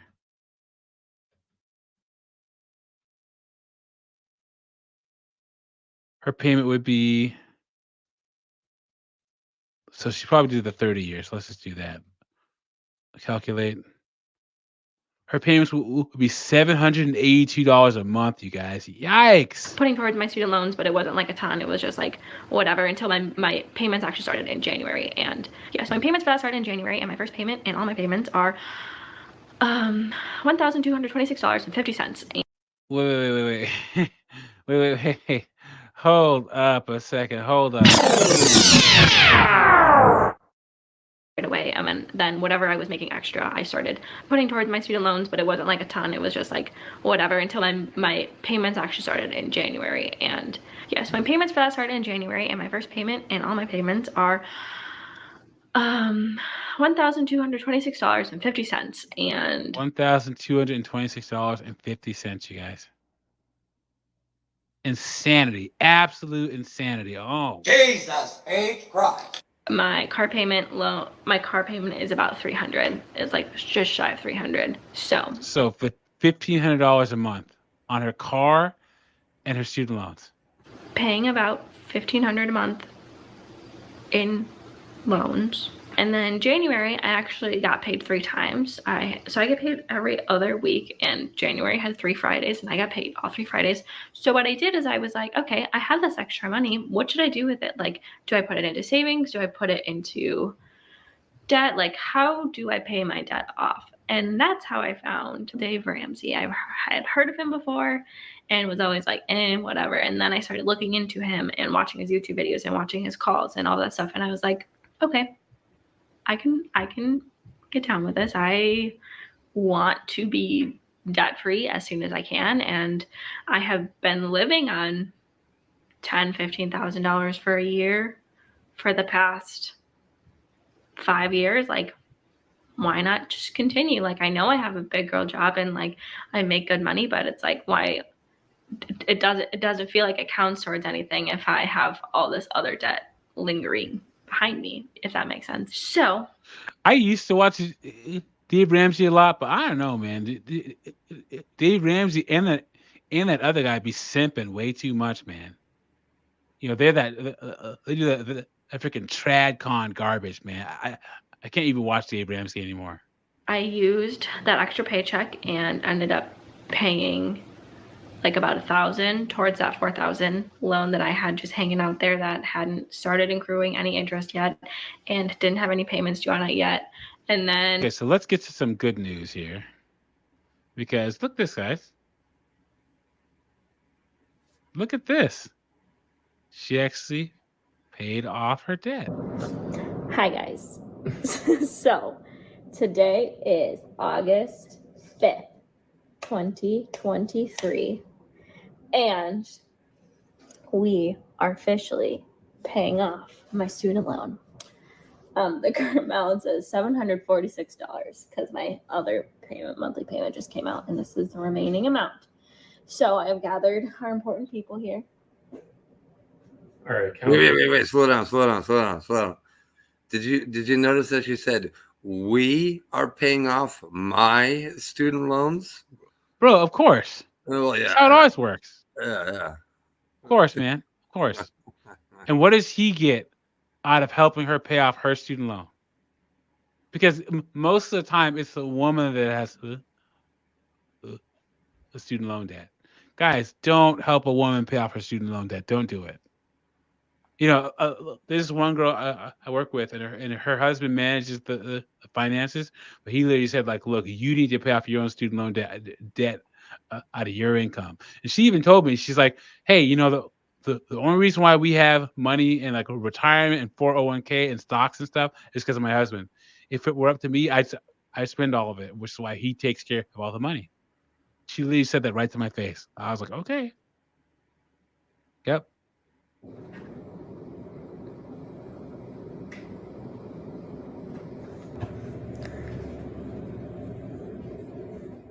But it's not going to go away quite yet. But we are officially paid off. Woo! Ready? Say yay! Yay! Can you clap? Yay! Mwah! And now it's time to plan the divorce. I know, right? Could you imagine if she just divorced him right afterwards and took the kids and got alimony? I'm sure. This politician, Wendy Davis in Texas, and she did that.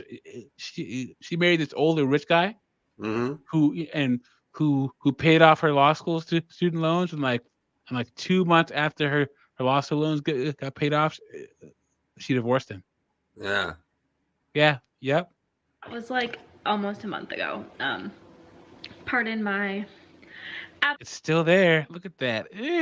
absence. I just wanted to take a few minutes to just kind of chat with you guys about how life has been, updates on life, and then kind of my future plans for YouTube, for this channel. Anyway, so she actually paid her debt off, you guys.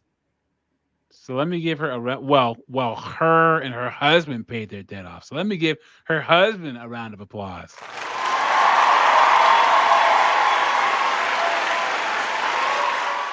Guys, don't do what he did. Don't do it. Because, like, what does he get for paying off all that debt? Nothing. I guarantee you, he was paying for all this while she was paying off her debt. At least she's a nurse. A job where she has a pretty good income and job security. But nah, man, women all this debt, I don't think so, man. No way. Nope. So that is pretty much everything I had for today. Colin, what do you got to say about these student loan debt journeys, man? I think I said it in one of your other videos. Only a woman can call it a journey. That's true. That's true. Yeah. Everything is some kind of journey. And you know why? You know why it's a journey? Because if they call it a journey, it gives them an out. Like a journey is not really a commitment towards something. It's like okay, I'm on my journey until I want to stop. There are women. My second debt-free journey.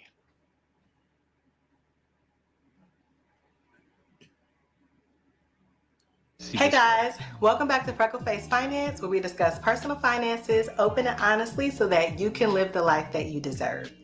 So today's not going to be a super long video. I don't want to belabor the point. I'm going to get straight to it, and your girl is in debt.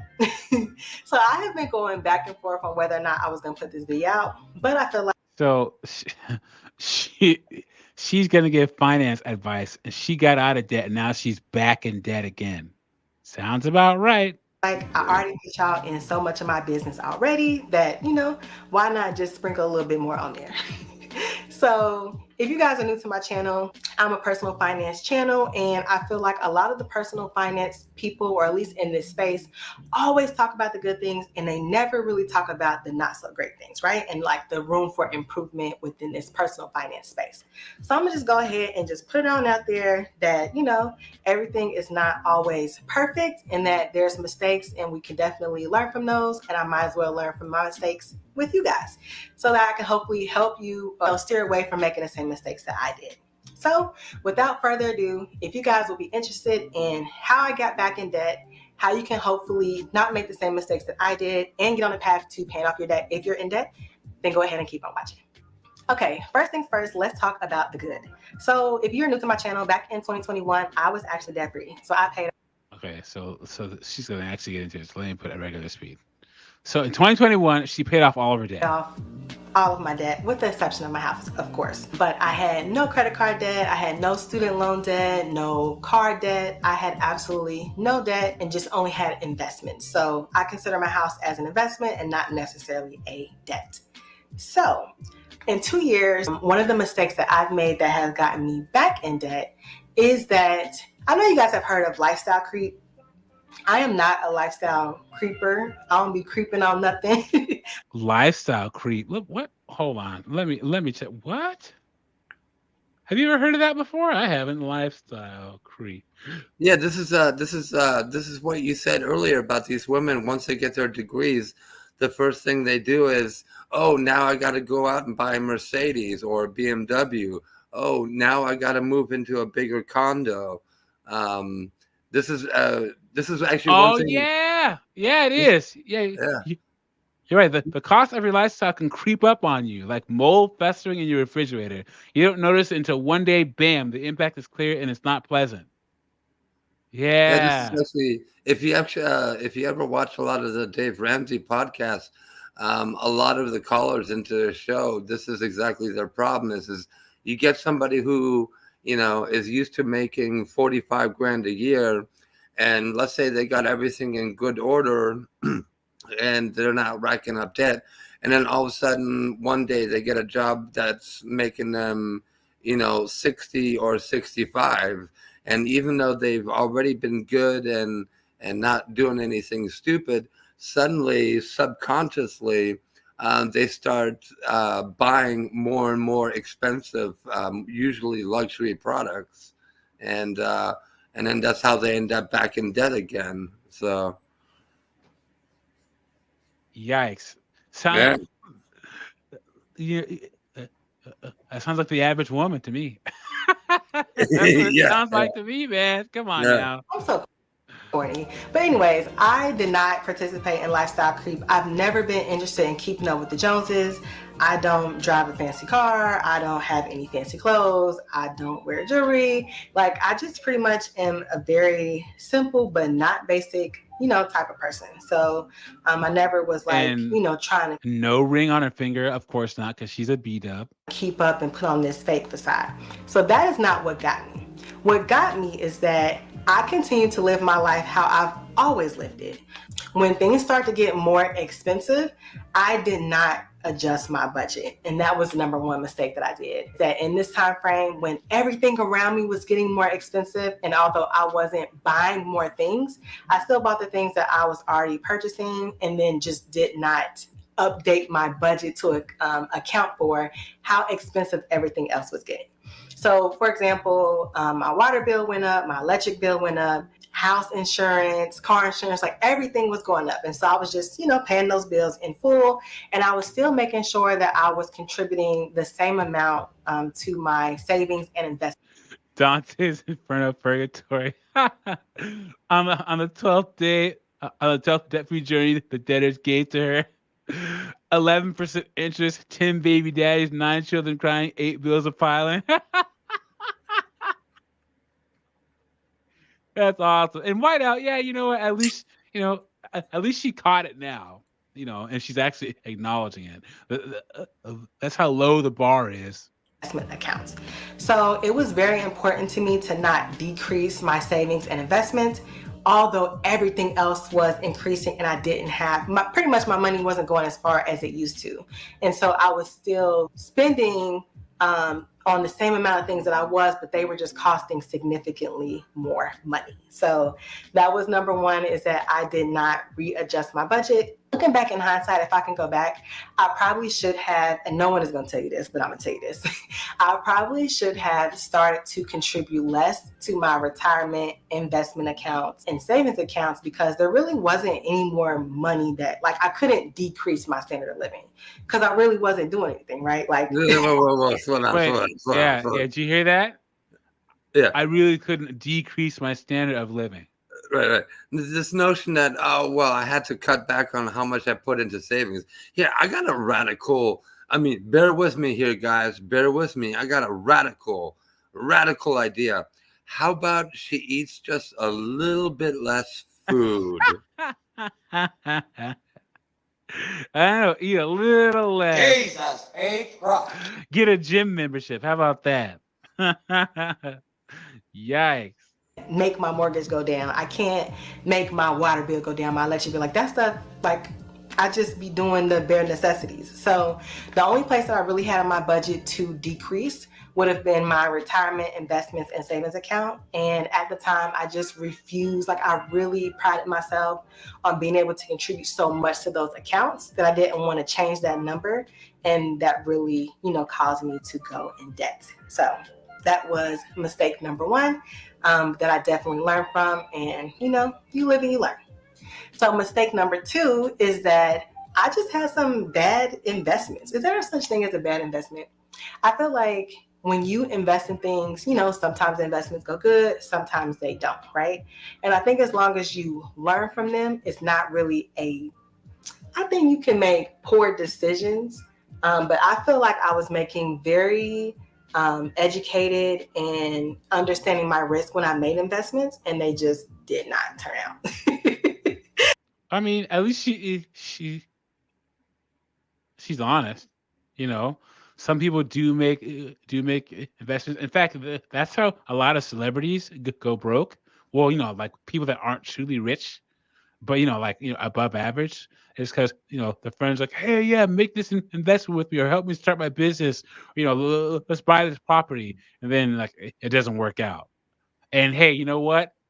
She's a B-dub with a bunch of B-dub friends. So imagine what her freaking investment money went to. Try to imagine that. Oh God. My friend needs capital to start her lashes business. Yeah, and then her friend took off with the money. Right. Hair salon, nail salon. Yeah. Yep. Selling Nissan Altimas. Selling used Nissan Altimas. Real life scenario, which I'm sure. So you guys know how the Nissan Altima became the Bunquisha mobile? No, I've been wanting to ask this to AJ for a while, but do tell us, please. Okay, so fourth generation Nissan Altima. Okay. So image. Okay. So this hold on. So there's a third. Okay. So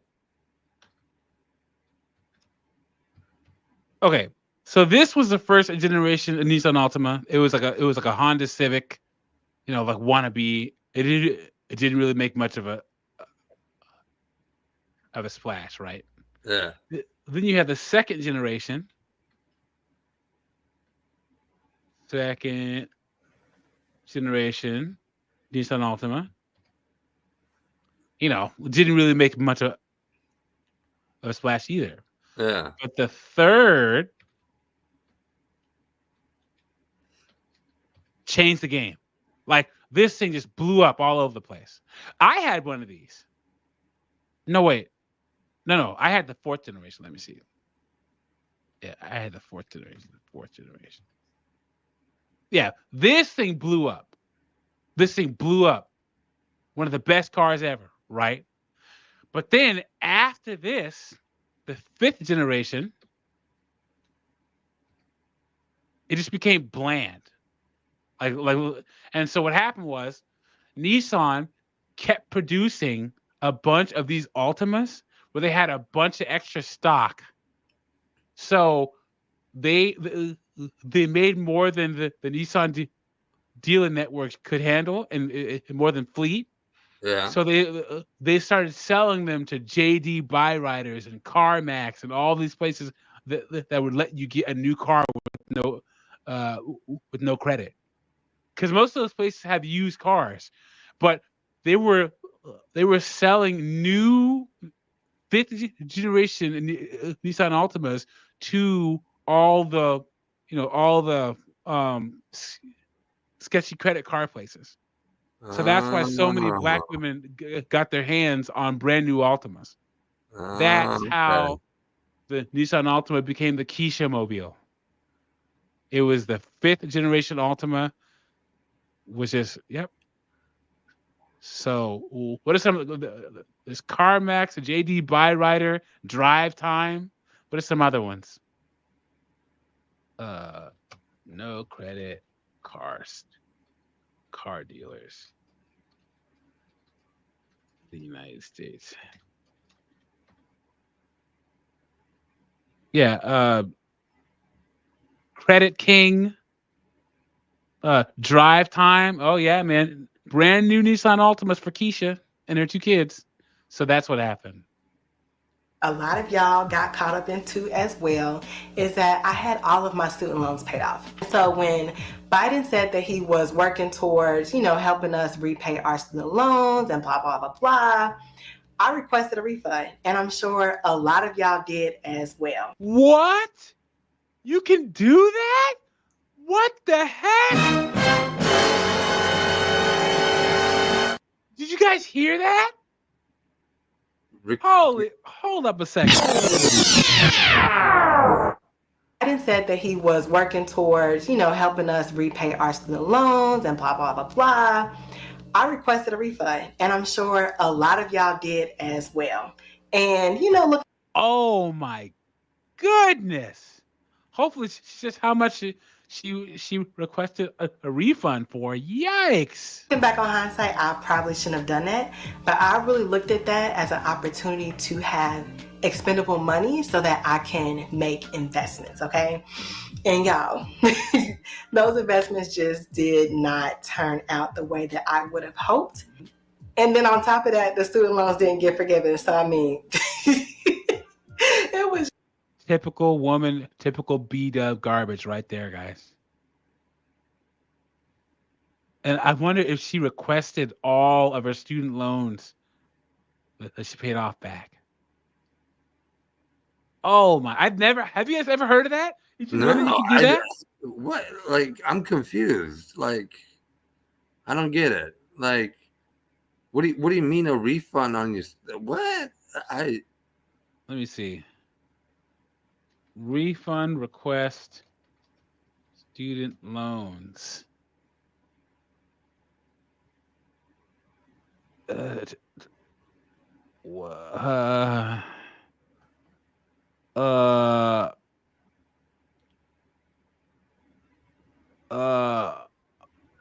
Sorry guys, I'm perplexed. According to, you can get a refund for most payments, including auto pay you make from March 13th of 2020 to August 28th of 2023. But that's with like federal student loans. I wonder if she did it through her servicer. Guys, I've never heard of that before.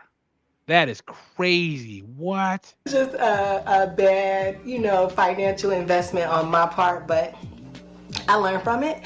And I remember reading this article that said, the article was talking about how 7 businesses fail before one succeeds, right? So, hopefully I don't got 6 more mistakes to make before I become a millionaire, but I told you, she invested in her friend's lashes business.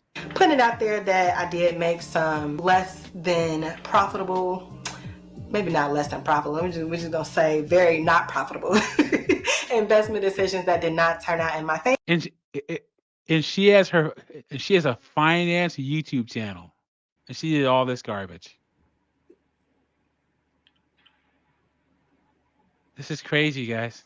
Wow. This is crazy. This is favor, and the money just poofed away. So that is mistake number 2. If you guys are watching this, I would recommend definitely make financial investment opportunities if you can, and I feel like I was in a position to do so. because my financial investments did not bankrupt me. I still have a roof over my head. I have a little bit of debt, but for the most part, I'm going to be able to walk away from that, financial mistake that I made. And I was able to learn from it and able to teach y'all about it as well. Okay, you guys, so now that I've talked about my, not so flattering financial mistakes that I've made, which was mostly not readjusting my budget when the cost of living of everything around me went up, and then also making some non-profitable investments that just did not pan out. Now I'm going to talk to you guys. I know what you're really here for is how much debt am I in and what is my plan in order to tackle that debt. All right, guys. Okay, so let's see the numbers. Let's go. Oh, drum roll, please. And I wonder, can you do a drum roll for something that's not a good thing? What is the opposite of a drum roll? Or how do you have, what sound effect is for bad news? But the freaking Grim Reaper death song. You know what I'm talking about? That Kevin Samuels used to use for women over 35. That's what we would need for this one. Yeah. Anyway. Yep. I am in total in debt of $40,000. What do we think, guys? Because I thought it was going to be a lot more than that. I thought she's going to be in six-figure debt. Yeah, me too. But $40,000. That's still a lot of money, though, man. Yeah. Yep. And she has to dig herself out of that. $40,000. Man, with 40 grand, she could have walked into quite literally any Bank of America branch in the entire country and said, I'd like to please speak with your Merrill Edge advisor. They would have taken her money and they would have easily gotten her a 10% return year over year on that. That's what my Merrill, whatever. But hell, she could have split that in two, done Merrill Edge, and then set up a high yield savings account that's guaranteed and federally insured. What a knucklehead! What an idiot! 100%, man. And women can just walk through life like this, guys. Because she has to be what, late 30s, $40,000 in debt, single. I don't know, man. Women get all the second chances that men don't get. So $25,000 of that is from credit card debt, and then $15,000 of that is from student loan debt again. So that is a whopping total of $40,000. Did she say $25,000 in credit card debt? Jesus H. Christ. Yeah, oh my goodness! Yikes! And what was the average APR on credit cards? You said, Colin, isn't it 29% or something like that? Well, last stream you did, you looked it up and it was 24.9, and yeah, I looked it up again, and I, for the life of me, can't find anything that's less than 30%. So, yeah, we'll go with 30% for the sake of this exercise. Yikes, guys! Ugh. $1,000. And I know some of you guys may be thinking, oh my gosh, that is so much to be in debt in just 2 years, right? And it's 2 years? What? She said 2 years. 2 years? 2 years. Oh my God. What is going on? Jesus H. Christ. You know how much fun I would have spending $40,000 in freaking 2 years? God. Well, I guess if you're spending $1,500 a month just on food alone, then yeah, I guess it adds up. Yeah, man. Yikes. So that's $20,000 a year for 2 years. Yikes. Yeah, just as that, mind-blowing. A financial advice channel whilst being in debt. 100% true. Sugarcoating that, but I definitely feel like I am in a financial position to be able to make my payments, not just the minimum payments, I'm able to exceed the minimum payments. And so my estimated time to be able to pay off that $40,000 of debt is probably by summer of next year. So by June 30th. Oh yeah, subscribe, guys. Or 31st, whichever, I'm not saying that I'm an expert on calendar days. I feel like I'm pretty good with finances, but the calendar days is where I might draw the line. But anyways, June 30th or whatever the last day of June is of 2024, I'm estimating that I'll be able to pay off my debt in full. And I want you guys to hold me accountable. So now I've discussed how I got in debt, what the debt is. I'm going to talk to you guys about what my payoff debt routine and plan of action is. Guys, I guarantee you there's going to be some kind of online digital something crap. Watch. First step to be able to pay off any debt, no matter how big or how small it is, you have to be able to identify what that debt is and how much it is. So in my case, like I said, I have 25 in credit card debt, and then I have 15 in student loan debt. So I'm not a big advocate of consolidating loans, especially not student loans. Like if you have federally backed or like government backed student loans. I'm going to see if she paid off her debt. Hold on.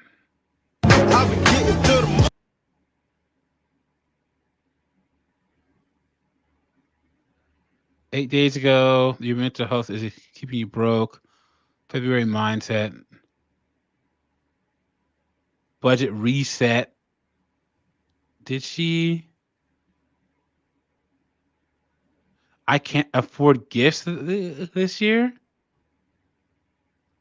You need to know about student loans. I don't see that she paid off her debt.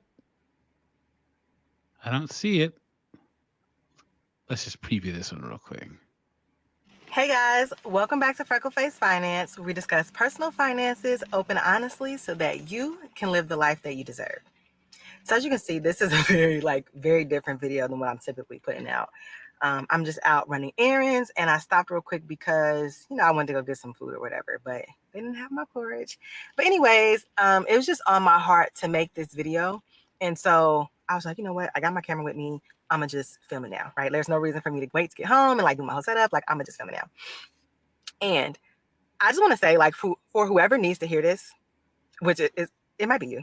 If you think it's you, it's probably you. Whoever needs to hear this, don't stress out about Christmas. If you cannot afford to do Christmas, don't do Christmas in a traditional way, or at least in the U.S. traditional way. I feel like we have gotten so caught up on getting the best gift for our kids and outshining people who can put the most gifts under the tree and post it on Facebook or Instagram or social media. And I feel like that is not even what Christmas is about. And so there's really no reason to go into debt. Does she have kids? I don't know. I don't see a child seat in the back, so I don't know. But she is a B-dub. Huh. There's no reason to charge up your credit card. There's no reason to take out a loan so that you can afford Christmas. I just think that it's a guilt factor. I think because we compare ourselves to these other people who are doing all of these things and posting them online, which a lot of them honestly can't even afford to do that anyways. And I think that we're just in this habit of really showing off for social media. Anyway, I don't see that she paid off her debt, you guys. I don't see it. Yeah, I'm pretty sure she didn't. No. I'm back in debt. Had to prepare to pay back student loans. Then she had hers paid off. Christmas is canceled. Backdoor Roth IRA. Focusing on my budget. Financial review of 2023. So she said in 2024. We're in 2024. Huh. Anyway. But yeah, modern women in debt, guys, is probably my favorite thing to talk about. And there's all these debt-free journey videos, student loan debt, credit card debt, my second debt journey, and I'm gonna keep covering them. My thing about it is, guys, women are infinitely worse with money. Their money, your money, the government's money, their dead grandma's money. They're just bad with money. Yeah, dude, Doug, I know if give me just a minute or two here, just because I know you would appreciate this. So, we're coming up on 2 years since my mother died, and I had to clean up all her financial mess and blah blah blah blah blah blah blah. A couple of the things that I found out just dealing with her trouble with the IRS. So just to give you a perspective of how bad women are with money, keep in mind, this is a woman, and I know I probably shouldn't be saying this on the internet, but F it, whatever. This is a woman who, since the early 90s, made six-figure income her entire adult life. So check this out.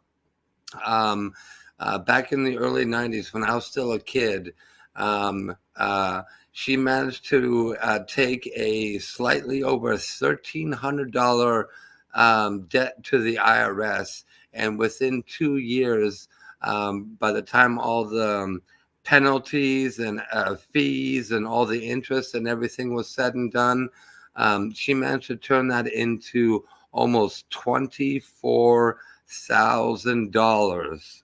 Oh my goodness. Dude, oh no, it gets better. It gets better. Part of the reason I got so out of control so quick was because what the IRS had to do was they did what they called a levy on one of her 401k accounts. They basically cleaned out the 401k account. Problem is that they took money that then had to be also taxed as income. She never dealt with that. Anyways, I didn't know this until recently. Did you know that the IRS, they will actually send you a 30-day warning saying, we are going to, either clean out your bank account, or we are going to clean out your 401k account, or blah, blah, blah. Yep, I knew that. Yep. Okay. So then digging through more of her stuff, a few years later, they did it again a second time with another one of her 401k accounts. Okay, whatever. That's all water under the bridge at this point. Check this out. The third time she got herself in really bad trouble. The third time they sent her a 30-day warning, not to warn her about taking her 401k account. They straight up told her, we are going to take everything from you. We are going to seize every asset that you have. As in, like, quote unquote, they were going to have people with guns shown up at her front door to check and see if she had any valuable possessions. Shockingly enough, for the first time apparently in her adult life, at that point, I found a receipt for a certified mail where obviously she had to send them quite a big check to prevent that from happening. But yeah, go through her finances. Just the she IRS. had the money and she just wasn't paying it? Yeah, she always had the money. She always had the money. Oh my gosh. Yikes. She just wasn't paying it. So by the time I kind of rough guesstimated everything, over her adult life, basically, she quite literally took about $250,000 and just set it on fire. And that's just with the IRS. Just the IRS. I could go on for another 2 or 3 hours about everything else, but yeah. This is how bad women are with money, man.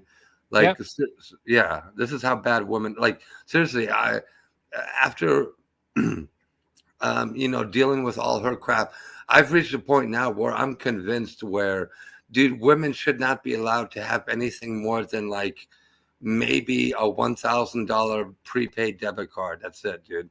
Other than that, women don't get to make the decisions. No. Yep, I can see that, man. It's just that whole out of sight, out of mind thing, especially all these travelicious, man. They'll go to different countries, living their best lives, just staring debt right in the face, man. Like I'd rather live in a basement and be debt free than have a whole bunch of debt and quote unquote live my best life. A guy will bust his ass in a job, working 20 hours a day, and you know what? Right before you go to sleep to do it again, you look at that money stacking in your bank account, and it makes it all worth it, man. But women don't work that way. But yeah, us men, we know that we're never going to get a bailout. Women, no matter it doesn't matter how feminist they are. Women have this like mindset, this like true entitlement mentality that either some man or daddy government is in some way, shape, eventually going to bail them out and just make it all go away. Yep, I agree, 100%. Yeah. Guys, none of this is your problem. It's not. Stay away from women and a lot of debt. I implore you. Well, I am going to wrap this up. Colin, thanks for joining me. I threw this thing together because I was like, hey, I have a couple of good ones. Let's talk about it. So thank you for being here. I appreciate it. Thanks for having me. Have a good night. Jessica, Ragey Gamer, Steve M, Whiteout, Dante's Inferno Purgatory, the MGTOW Infinium. Who else was in here? 8-Bit Banger, Sir Fats a lot. Thank you everyone for being here. I appreciate it, and I'll catch you on the next one. See ya.